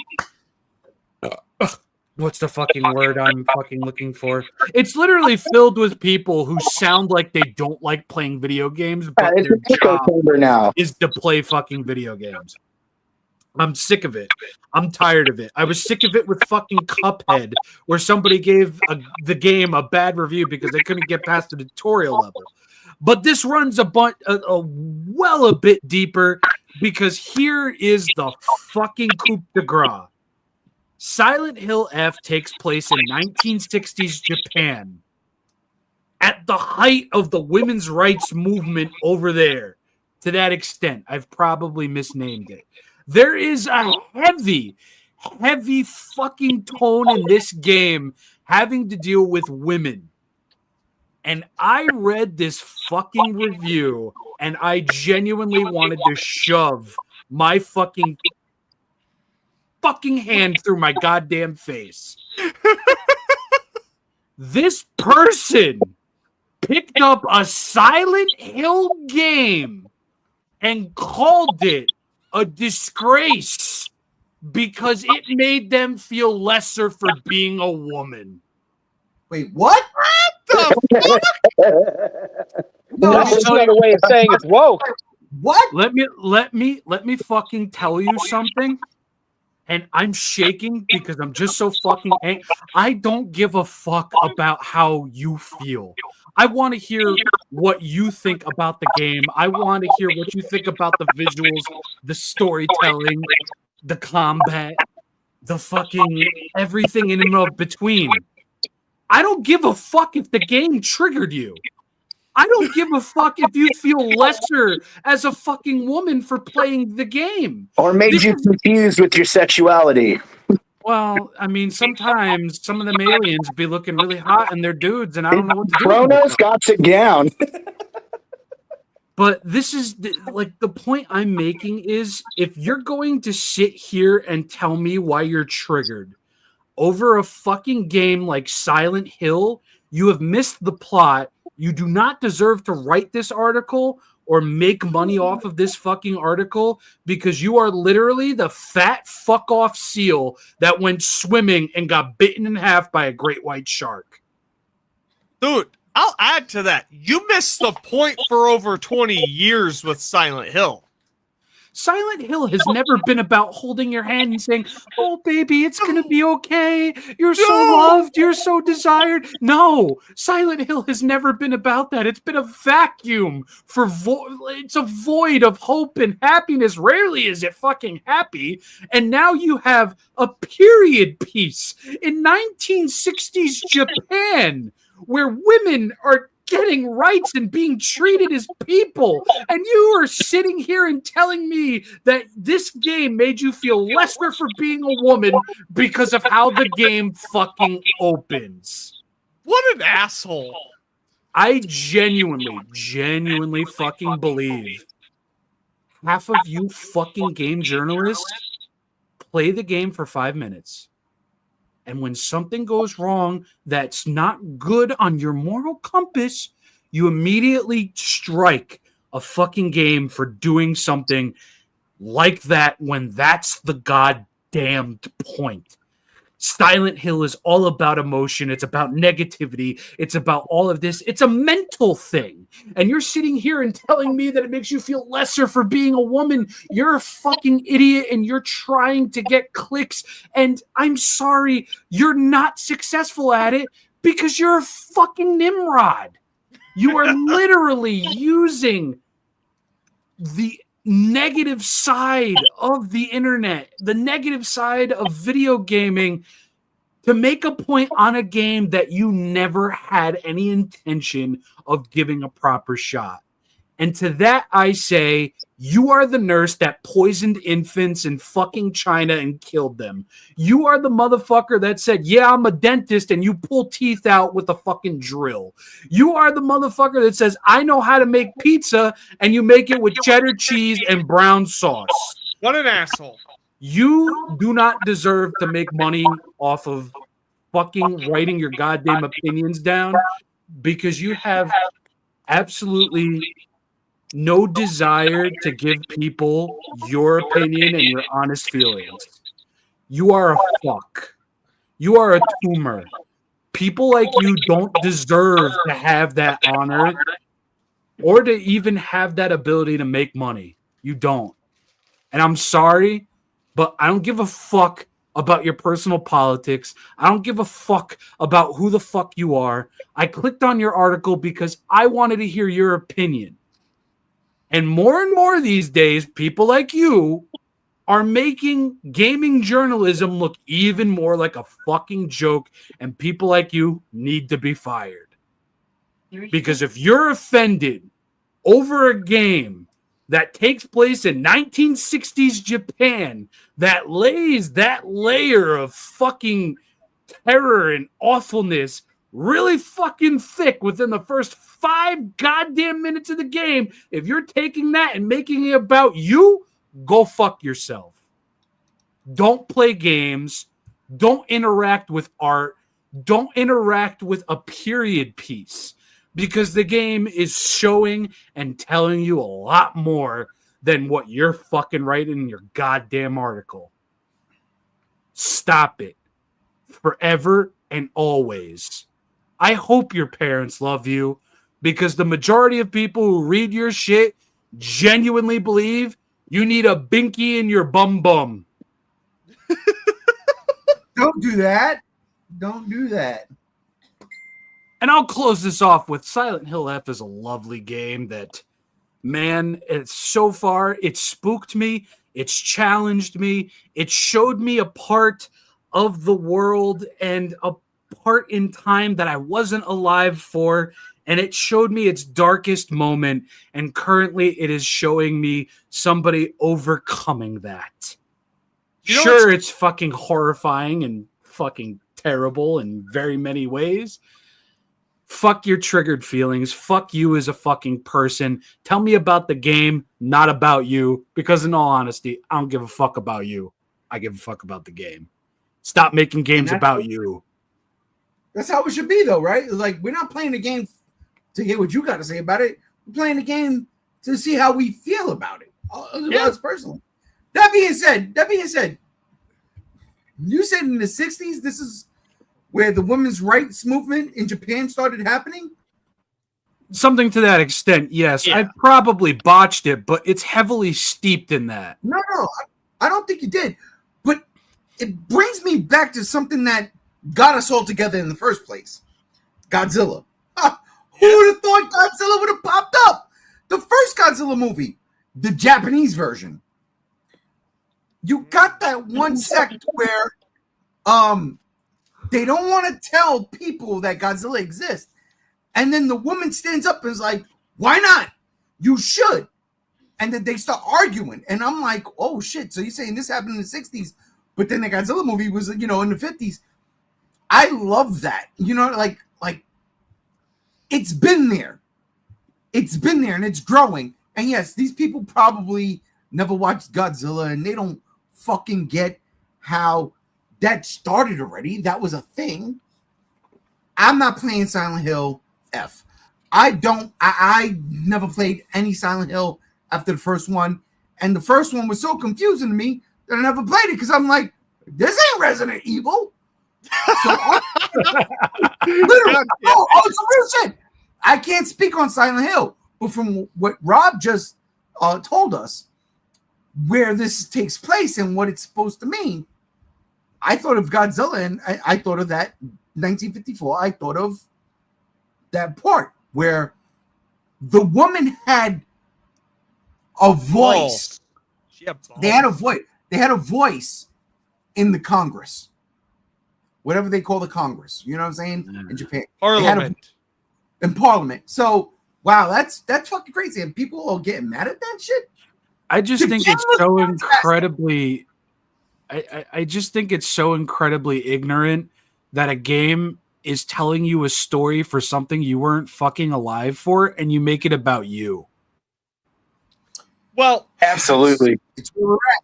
It's where we're at. It is where we are at, and that is a fucking unfortunate part of life today. We need a reset button because fuck that shit. And I'll add to it, like, Rob and me have been chatting, like, he's been playing Silent Hill F, and I'm a Silent Hill fucking fan, fucking fanatic with the first 4 games, even though I own them all. And I that's why I keep blaming Rob for me buying Silent Hill F today, because yesterday we were chatting, he was like, look, the criticisms, like the genuine game mechanic criticisms can be there, but he's like, dude, you're gonna like it. And I was like, you know what? I'm gonna fucking do it. And I bought it today. Because when Rob tells me, as a Silent Hill fan who's like disheartened because Silent Hill 2 Remake didn't do it for me, he's like, yo, this is going to be a good game. I'm like, you know what? I'll buy it. I believe you. I trust you. Fuck the game journalists, man. If you don't understand the fundamental basics of the Silent Hill franchise, you're the problem. And I got a question. Like Rob said, yeah. I got a question for you. As a Silent Hill fan, seriously, yeah, you bought the remake. You're a Silent Hill fan. Why did you need someone else's opinion on this new Silent Hill game? You should just automatically be like, you know what? I'm gonna fuck with it because you gotta see it for yourself. Because I said the first 4 games, I haven't enjoyed a Silent Hill game since 2004.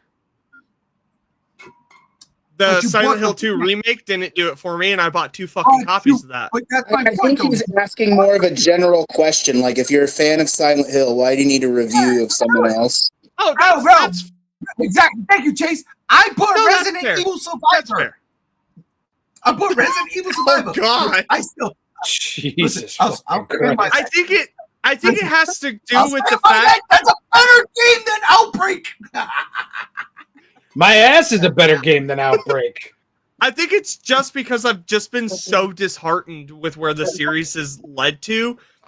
And after its hiatus, it didn't pull me back like I thought it was. And yeah, I was going to skip on F 100%. It's not because the game looked bad. I'm just disheartened. The game engine that they use, which is the same Unreal 5 that they use for Silent Hill 2 Remake, is a garbage engine. And I don't know. It was just things weren't clicking with the Silent Hill 2 Remake, and I just kind of washed my hands of it. I've complained about the Silent Hill 2 Remake on this channel and my own for the last fucking year.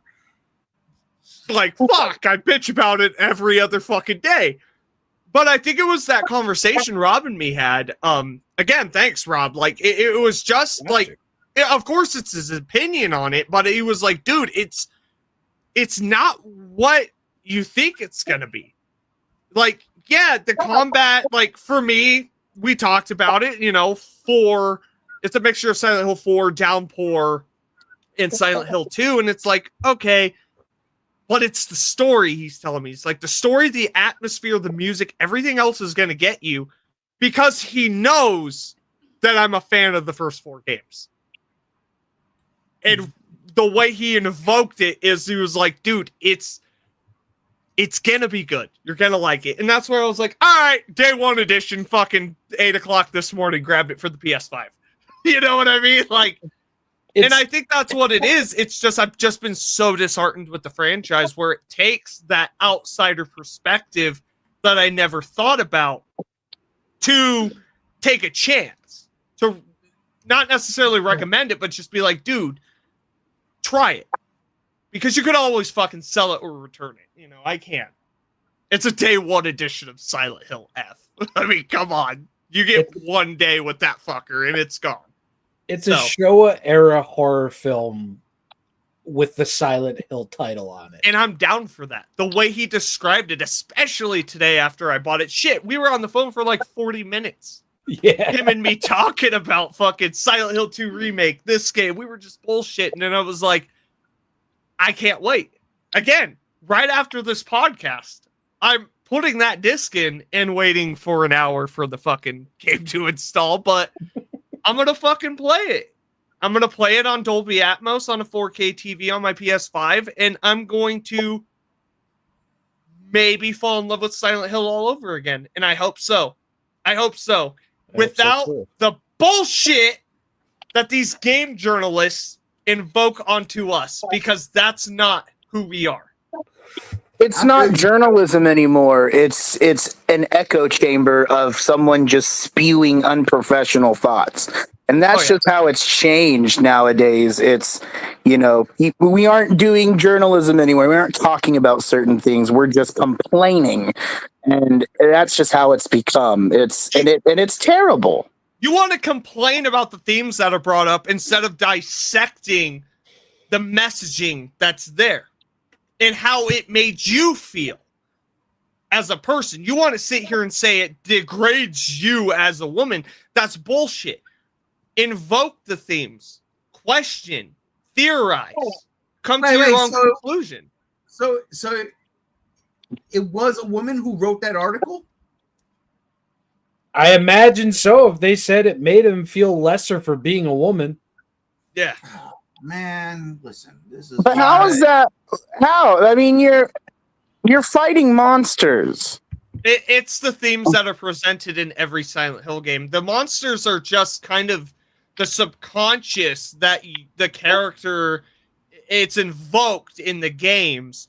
You're fighting your own demons, essentially. They're very story driven, especially Silent Hill 2 and 3. I'm just curious about what did they see that made them feel less as a woman in that game? Surface level bullshit because they don't have the intellectual capacity to dissect the subtext that might be presented. Right, but was there like a protest of women by a bunch of men, and then there was like a tutorial where the woman struggled opening a jar? I mean, what made them feel lesser of a woman? But you know what? And I don't mean that. I don't mean that. No, that was good. I don't mean that in a derogatory way. I mean that in a literal sense. What was in the game that made them feel lesser of a woman? So the game literally opens with you, the main character, who's a 13 to 15-year-old Japanese girl, being reprimanded by her drunken father that she's not obeying her. Okay, so it's just the way the story's written.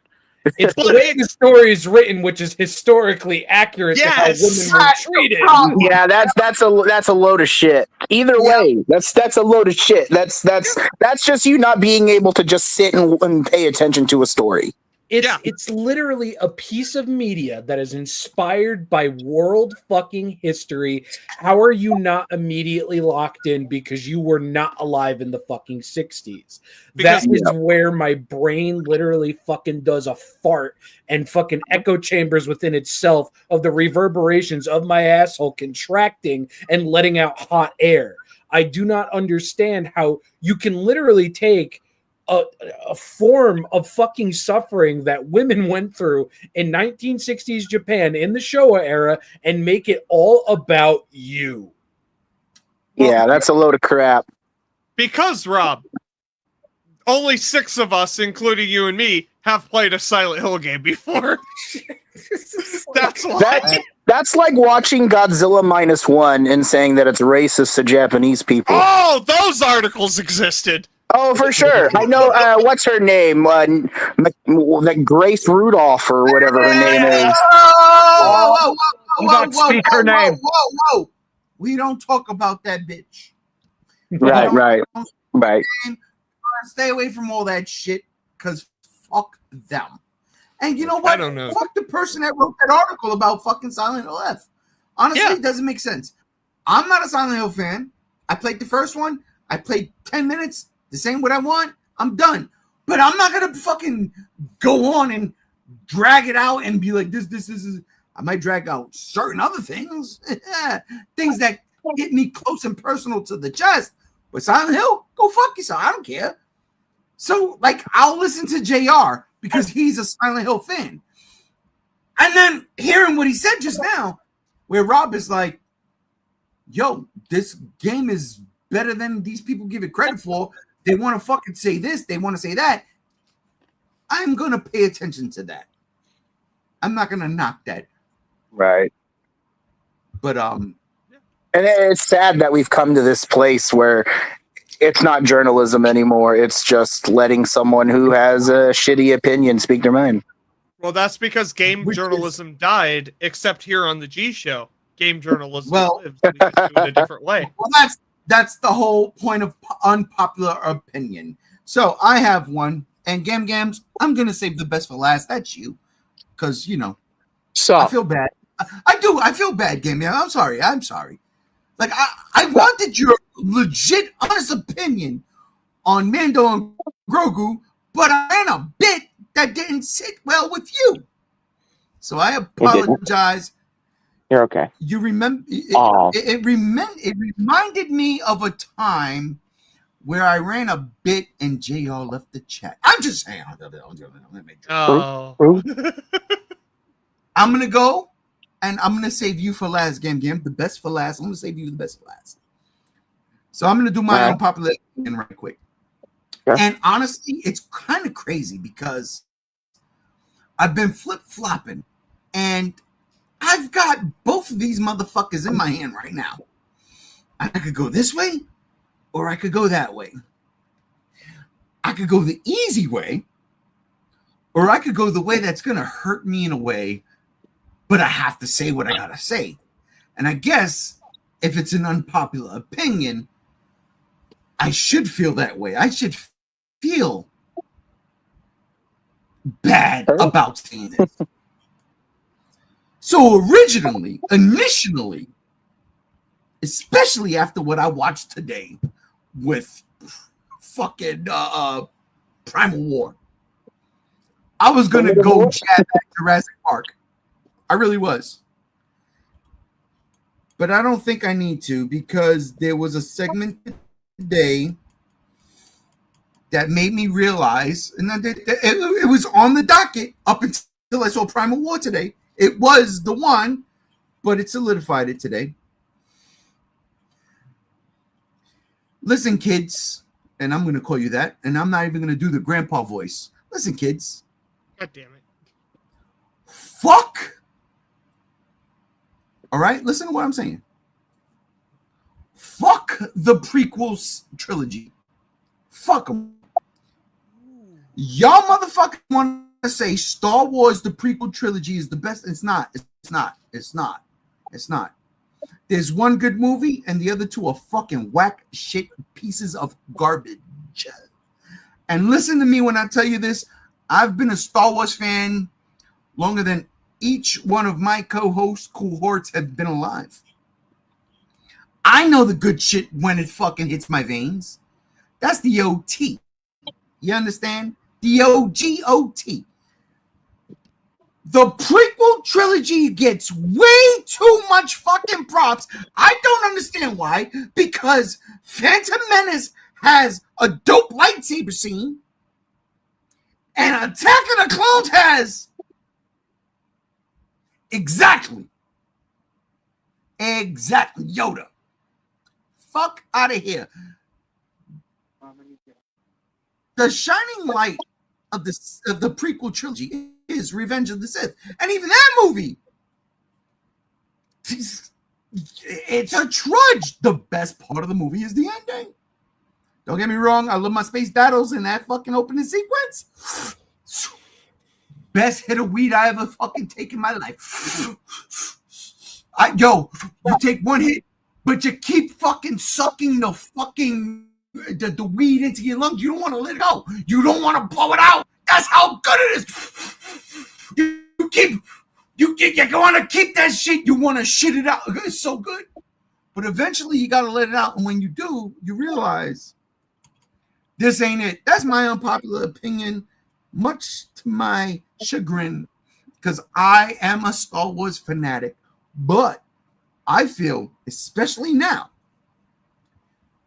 the way social media goes, like I've seen so much love for the prequel trilogy, and I'm sitting here, I'm like, but it's really not that good. Nobody gives props to the OG. The OT, the original trilogy, is the best fucking Star Wars ever. Ever. I don't want to hear little Annie in the first movie. I don't want to hear Annie in the second movie, and then Anakin in the third movie. Anakin, you're breaking my heart. Fuck out of here. Even though that's the greatest lightsaber duel of all time. Fight me. Obi-Wan Anakin on Mustafar. Greatest lightsaber battle of all time. But the original trilogy had the perfect setup. And this really drives me fucking crazy. I see it now. As an older fucking, I'm not a boomer. Fuck y'all. I'm Gen X. I am Gen X. But I grew up with that original trilogy. It has everything. If you listen to the words of Empire Strikes Back. When Yoda is talking to Luke, he's teaching Luke, but he's not just teaching Luke, he's teaching us all. Where do we get that in the fucking in the prequels? We don't get that ever. All we get is, how does this guy or this little baby kid from episode 1 turn into this bad motherfucker when we get to Star Wars? And it sucks. And people want to have selective memory, because then you get shit with Disney like the Obi-Wan Kenobi show. What? Fuck that shit. It's stupid. I hate people who try to defend that. It sucks. There's no fucking way Obi-Wan and Anakin fought. And I'll be honest with you. That one scene with Anakin's fucking, Darth Vader's fucking helmet broken. Anakin is dead. I killed him. I love that. That's great. But I don't need to see that on screen, especially when your fucking show sucks. And all of your fucking show sucks. Goes back to Mandalorian and Grogu. Why are we making a fucking movie now? We need to make a movie about alien Earth if season 2 ain't gonna happen. Going back to the beginning. I fucking hate the love that the prequel trilogy gets over the original trilogy. I'm sorry. That's me being an old guy. That's me being a motherfucking Gen Xer. But there's no fucking way Star Wars, especially now. And then we look at the Mandalorian and Grogu, and this is where it really fucking, this is where it came out. Mandalorian and Grogu is supposed to feel like what comes next from Return of the Jedi. And when you watch the show, especially season 2, that ending, it's there. There's Luke Skywalker. There's everything people of my age, my ilk, wanted. I just want to see the continuing adventures of Luke Skywalker, but you're giving me this Mandalorian and a baby fucking Yoda. And now there's a movie coming out. Okay, man, listen. I'm done. I fucking hate it. I do. I'm sorry for everybody who loves the prequels. Dude, I was there. Don't get me wrong. I loved them. But the only one that really fucking works is the third one, and at certain levels.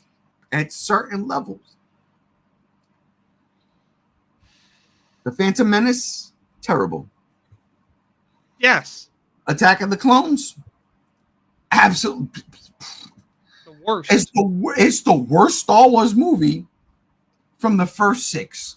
Because then everything that came after it was like, we could have a debate. And I'm not even counting the sequel trilogy. I am just counting what I love. I fucking love Star Wars. I love it to death. I love Star Wars the way I love Godzilla, the way I love Batman. I love it.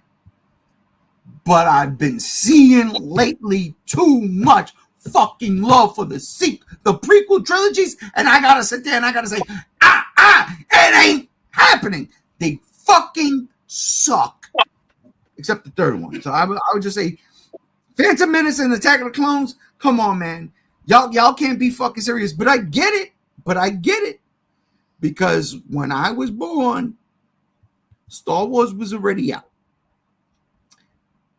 The first one.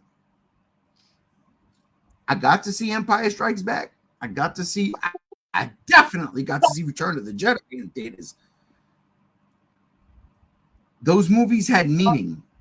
The rest didn't, and I fucking hate them. That's my unpopular opinion. Fuck Star Wars. Originally, my unpopular opinion was going to be fuck the Jurassic Park movies because I just saw Primitive War.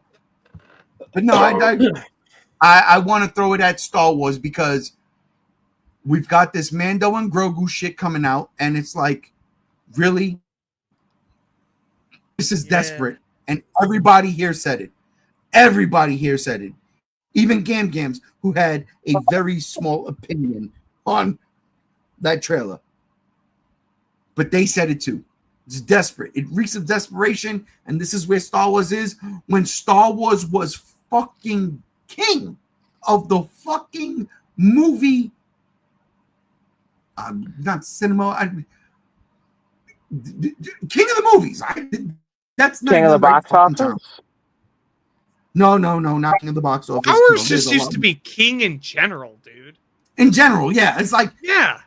You say, yo. It was the first like big franchise. Yeah. That's it. Now, and I mean, you may consider Godzilla literally the biggest franchise because it's been around for so long, but like in popularity, Star Wars was the first one. Star Wars had lines of people for days when that movie hit theaters, back in the day. So yeah, it was the blockbuster. It literally created the term. I think Jaws did that. Actually, I think Jaws did it first, but Star Wars cemented it. Yeah. And that's my unpopular opinion, man. I do like the prequels. But I don't like the first and second one. It's pieces. But that third one is fantastic. Revenge of the Sith is good. The other two, dude, I can't watch those. They're garbage. My unpopular opinion is George Lucas is overrated. He's a hack. But he needs to come back and save Star Wars. That's my unpopular opinion. He needs to come back and save Star Wars. That's my unpopular. He needs. Bro, fuck you. You say that. You say that, but the last time he did, midichlorians was a thing, and it's like, oh my god. No. I think he understands the error of his ways. That's why he toned Jar Jar down so much. That's why in episode 3, Jar Jar had no turn. Dude, he's not going to tone Jar Jar down. It was Jar Jar the whole time. He was Emperor Darth Jar Jar Binks. He was in charge of Palpatine. He's the ultimate Sith Lord. I would so buy that. I swear to God, I would. Dude, so buy that. I think we all would. All of us Star Wars fans, if George Lucas came back and established that, we'd be like, yeah, dude, we've been talking about that for fucking 20 years, but fuck yeah, it's canon. Can we just get back to Star Wars marketing for KFC? Because that was when KFC was awesome. What was it? The Force buckets? Dude, I got the fish monster from Phantom Menace. Holy shit! from KFC, and there was a bucket and a toy. That's a deep cut. Big gooberfish, huge on teeth. I think all of us can agree with what G1 was saying. Like, I miss loving Star Wars, man. I really do. I miss being excited. And like with Mando and Grogu, I'm excited in a different way. Like when the what was it? That fucking new one J.J. Abrams did. 7. The Force Awakens. I remember when that trailer dropped and I was just like, motherfucker, Star Wars is back. And then I watched the movie. I love The Force Awakens. Nobody can tell me different. The Force Awakens is a solid movie for me. You guys need to watch the Member Berry episode of South Park when they make fun of The Force Awakens. Oh, fuck, dude. Well, it's not the member berries. To me, it was just compelling. You introduce a new villain, new type of lightsaber. You're introducing Snoke, and it's like, what the fuck happened these past X amount of years? You know, the First Order. They got a big ass planet Star Destroyer. Fuck, what's going on? It's like, I genuinely liked it. It was a solid setup to a lackluster trilogy. And people are looking back on The Force Awakens, giving it shit. And it's like, guys, The Force Awakens didn't do anything wrong. It set up what should have worked. It's just J.J. Abrams didn't do the trilogy. And he should have done the trilogy because the Knights of Ren would have been in the sequel. And the conclusion would have been a lot better. And we've talked about that to death. But I digress. I'm not trying to steal shit, but when G1 talks about Star Wars, it gets me going, you know? Fuck. Luke Skywalker, Han Solo, Princess Leia, 3PO, R2-D2, Chewbacca. That's all I need. Bro, how badass would it have been? Lando Calrissian. Fuck Lando Calrissian. Kevin Smith. How badass would it have been? Luke in the sequel to The Force Awakens stands up to Kylo Ren and just be like, I failed you. And Kylo Ren keeps going in for the kill shots, and Luke has opportunities to counter, but Luke's just deflecting. He's not fighting him. He's just deflecting. That's his blood. Yeah. It's his blood. He's like, all the sins. I won't defeat you, Kylo. I won't. I failed you. I failed you. You are my blood. I failed you. If you're going to strike me down, you will strike me down. And I say this shit all the time. What the sequel trilogy should have been, it should have been way past Luke, Leia, and Han. They already should have been gone. Yeah. It should have been 100 years in the future. It really, really should have been, or if not 100 years, at least fucking 25 to 50. I was 30. It was 30. 50 years. 50 years. Because fuck, Carrie Fisher died. You know, like nothing worked. Nothing worked. But that's not what I'm talking about. I'm talking about the prequels. And the fucking prequels are overrated. They are. Dude, episode 2 sucks. Episode 1 and 2. God. You know, at least we have some good moments in 3, but there's some fucked up moments in 3. There really are some, like, moments. What do you mean? What do I mean? Yeah, what do you mean? What are the fucked up moments? Not like he kills kids or Rewatch anything. episode 3. That's all I'm gonna fucking say, man.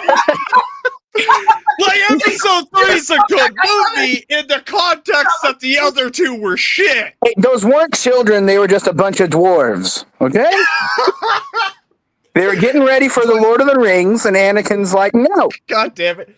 Yeah, next you're gonna tell me, oh, the fucking guy that was in fucking Star Wars, he was Gandalf, wasn't he? I'm like, nah, that's Christopher Lee and Ian McKellen. What the fuck are you talking about? Master Skywalker, what should we do? Honestly, that was fucking awesome. It was. I think different tone in music might have changed that scene. And just go full clown with it. Just kill the kids. Show it. I don't hate episode 3. I hate episodes 1 and 2, and I hate everything that the prequels have become to a certain demographic. That's all I'm saying. The fucking greatest Star Wars is always going to be the fucking first 3. It's always going to be. It's always going to be 4, 5, and 6. Fuck Anakin's story. Period. Even though I gotta finish watching Clone Wars right now because that shit is really fucking good. But bro, fucking like, I swear to God, we're watching the original trilogy. I don't give a shit.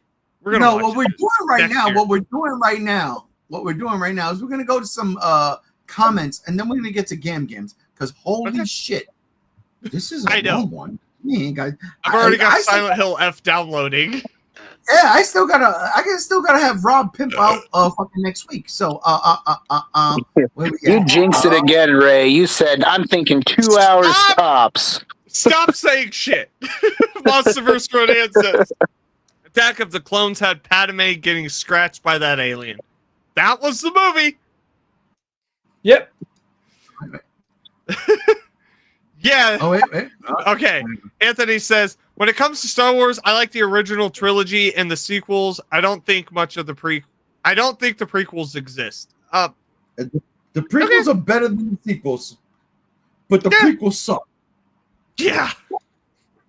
Anthony says, I think also the reason why people are tired of Star Wars is because they're still stuck in the Skywalker era. We want to focus on those characters instead of expanding the universe. Factual. Yeah. Okay, I disagree with that in the sense because when we had the original 3 films, we never really got anything that.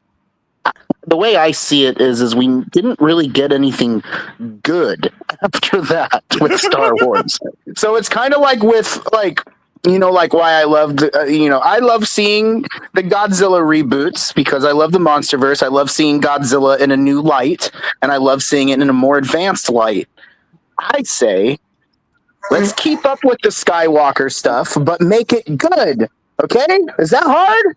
That's how I see it. And that's where I think we just lack is Disney does not know how to make it good. They can't fight their way out of a toilet at this point. They also show little to no creativity because they're pining off of legacy characters. Yeah. Right. That's the biggest issue with Star Wars today. Oh, here's Leia. Oh, here's Luke. Oh, here's Han Solo. Oh, look, they're all fucking dead. It's like you lack immediately. One of these days, I'm sure we should definitely do a podcast where we discuss what we would have done with this sequel trilogy. And I could give my thoughts then. Anthony comes in and says, for me, the theory that I've always believed for Star Wars is that Mace never died after he fell out of that window because his force abilities were so powerful that it greater force field to protect them. Yeah. No, I see what you're saying. I agree with that. And I think Mace is still actually alive. Or he died of old. Well, Spider-Man says, those younglings provoked Anakin. Come on. Dude. Wait, is it Spider-Man or is it like evil Venom Spider-Man? No, it's Ben Reilly, bro. We've established this. Anthony says, do you guys agree with Star Wars fans that Rey is the biggest Mary Sue in Star Wars universe, or would that go to Luke? Okay, why would that go to Luke? Yeah, why would that go to Luke That's- actually look. suffered. Rey didn't suffer. She got everything nearly handed to her. I personally would say Rey wouldn't have been what everyone says is a Mary Sue if the sequel would have given her more of a struggle as a character. Mary Sues don't kiss their siblings. Oh, Jesus. Yes, they do. Jesus. Look, Oh, that's all I'm saying. Monster vs. Rodan says Luke struggled on his journey, suffered loss, and even a limb. Rey didn't lose anything besides my interest. Jesus. Again, that's where the failure of The Last Jedi comes into play. She didn't struggle. That's where you struggle. No, Luke struggled in the sequel. Rey should have struggled. what should have happened is John Boyega's character should have had the more of the story. No. Rey was so boring and so confusing. I couldn't stand it. It should have been Finn, and it should have been Rey trained by Luke, Kylo Ren, and the Knights of Ren. That's how it should have fucking been. That's It it. should have been. That's It should it. have been, but unfortunately it wasn't. And Corky holy Jones shit, says what? it's been 3 hours and 35 minutes we're going for. Alex, what the fuck? You ain't lying. Oh my god, I thought we were still at 2 hours. Say that. Spider-Man says should have taken her hand off if she wanted to earn that Skywalker. Oh my god. Stormtrooper Jedi. Look, I'm just saying, one of these days we need to do a Star Wars fucking podcast through and through. Factual. Yeah. Look, a Stormtrooper Jedi would be very interesting. Like I said, Dude. John Boyega's character really deserved to have that. That would have been really cool to see. There It were would be, things. and you know what? You know what? It would be interesting for another fucking podcast. We are 3 hours and 36 minutes in. Let Gam go. Yeah. Oh, whoa. Time out. Listen, I love you. You don't dictate how we run this shit here. You don't know that shit. Let me He has an upset stomach, Rey. You don't dictate how this shit runs here. But he's right. Gams, what's your unpopular opinion? So, my unpopular opinion, after all this time, is It's a bit of a even that one. sequel to last month's. Uh-oh. A If y'all sequel to remember what? last month's. If a sequel to last month's unpopular opinion. Oh, okay. I don't think I was here for that. I think The Last of Us. that's what I thought too. My bad. No. Last month's unpopular opinion. It's kind of a sequel to that, but also kind of a prequel to that because it's for a previous game. If you remember my unpopular opinion, fucking last month, it was going against what the newer generation of Sonic fans are trying to defend and saying that Sonic 06 is a fucking piece of dog shit. So now I'm gonna be defending what is considered the worst Sonic game amongst the newer generation of Sonic fans. Sonic Forces is not that bad. All right. You lost me. Goodbye. Yeah, let's go, Rob. We're gonna play Kronos. I no longer claim you. You no longer claim me. Sonic Forces, at worst, is a mediocre fucking hallway simulator, all right? It's not buggy. It's inoffensive. Sure, the story could have been done better, but I don't play Sonic games for the fucking story. And every single fucking thread that these people tear this game into is all about the fucking story and get the fuck over it. Skip the cutscenes. Judge the actual fucking video game. And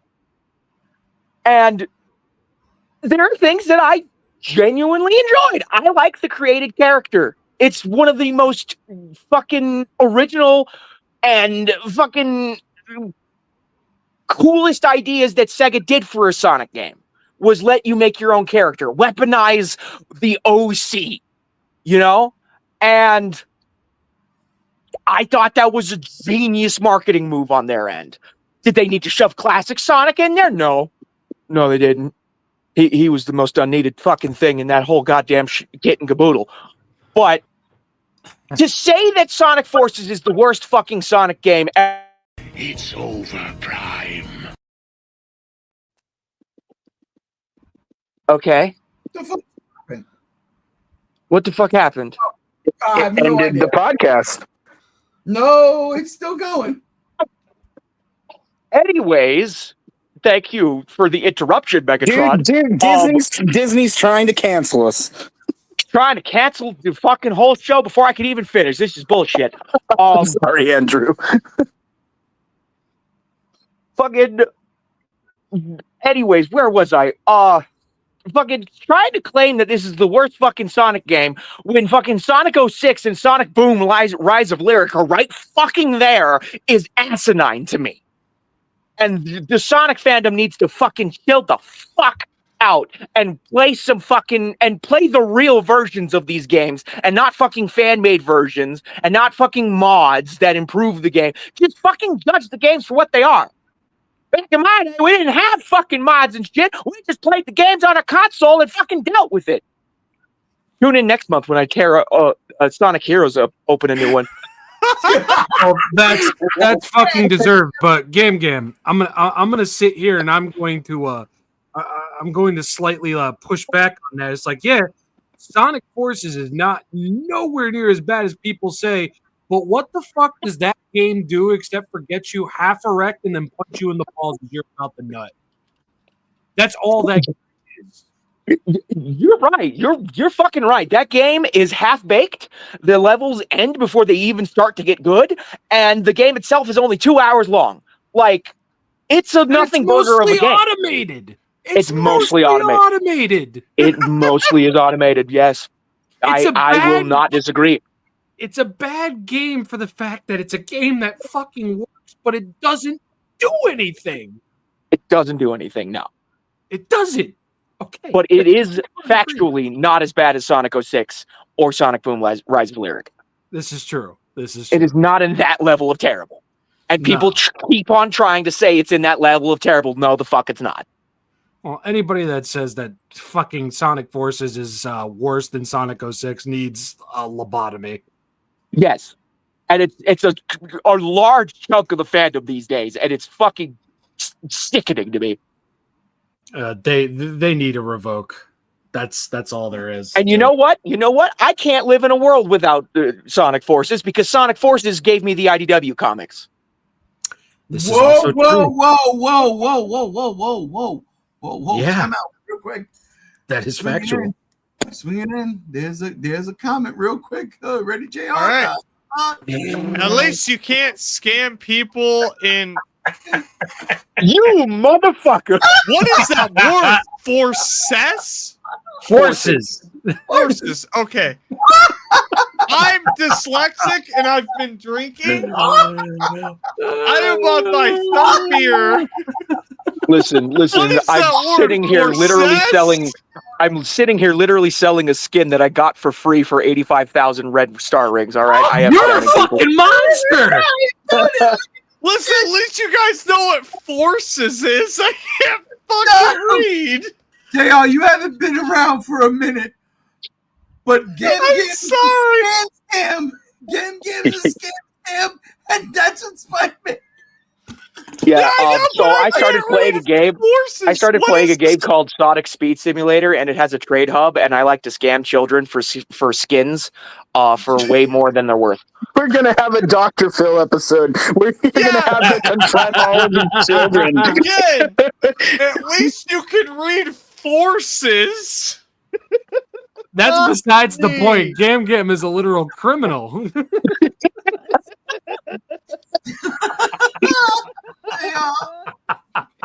So Gam is the one scamming me.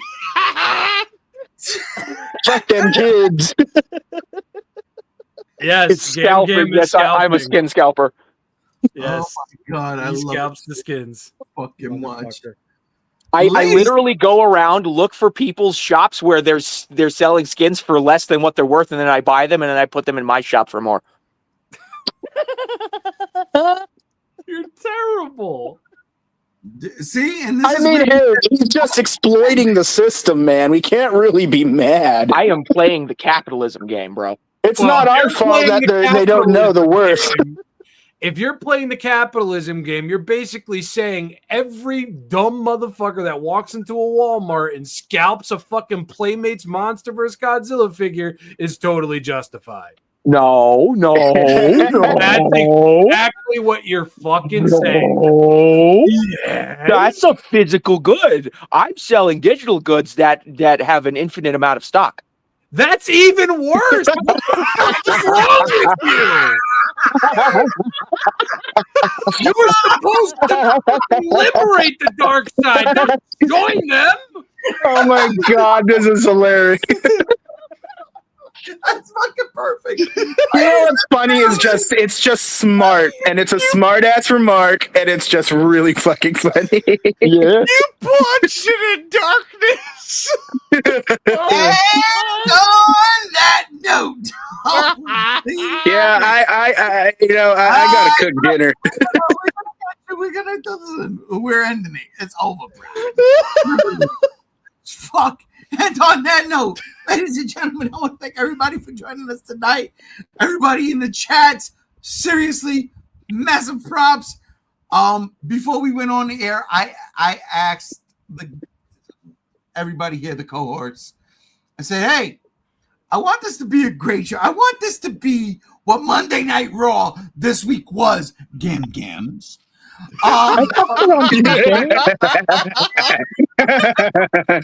And honestly, I really felt it. I felt it today. I felt that we fucking rocked it. This is one of my favorite episodes. We fucking did the damn thing. So I want to thank everybody out there. But first and foremost, I gotta thank the co-host, the cohorts. So I'm gonna start with you, Brother Chase. You were the first one on, so thank you so much for being here. Oh, absolutely. It's always awesome being here, guys, and talking about stuff. I hope you guys all have a good night and a good weekend. To you, to everyone in the panel, and everyone listening, you guys rock. Thanks for making my Fridays entertaining. Absolutely. JR, thank you for jumping in when you came out of work. I appreciate the dedication. Look, I've been missing out, and I don't want to be sappy. I don't. But I've been missing out because of some personal shit, and it's nice to be back with the family. You know what I mean? I miss y'all. I miss the fans. I miss the chat.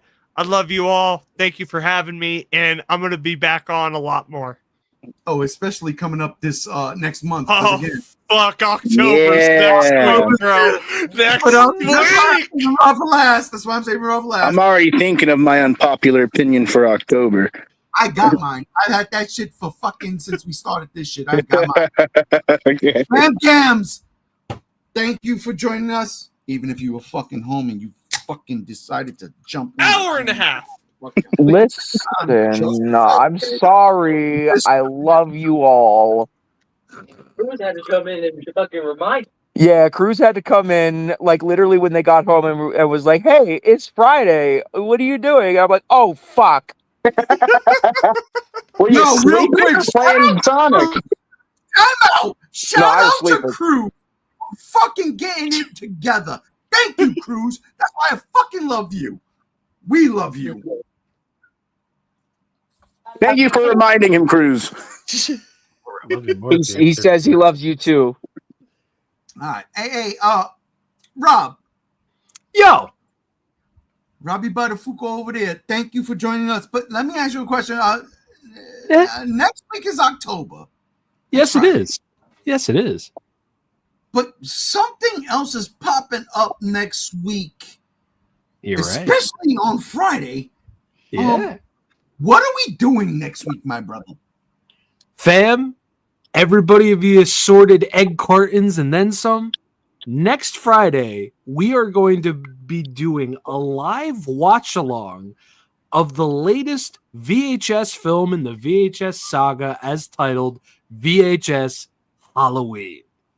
And I do so hope you'll all enjoy us for our live, join us for our live reactions and enjoyment of this film that is going to be gracing our eyeballs and hopefully yours.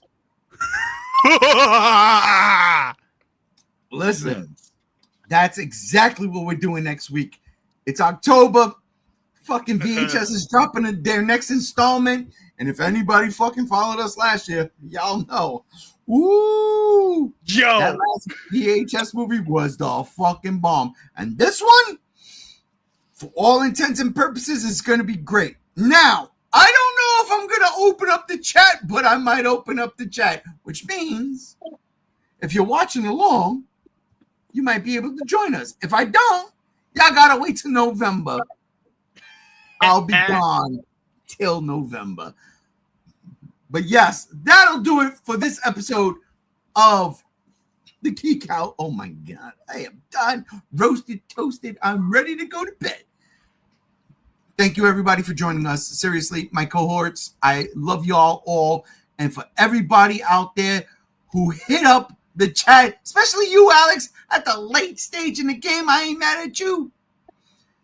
I want to say thank you all, and we are out of here.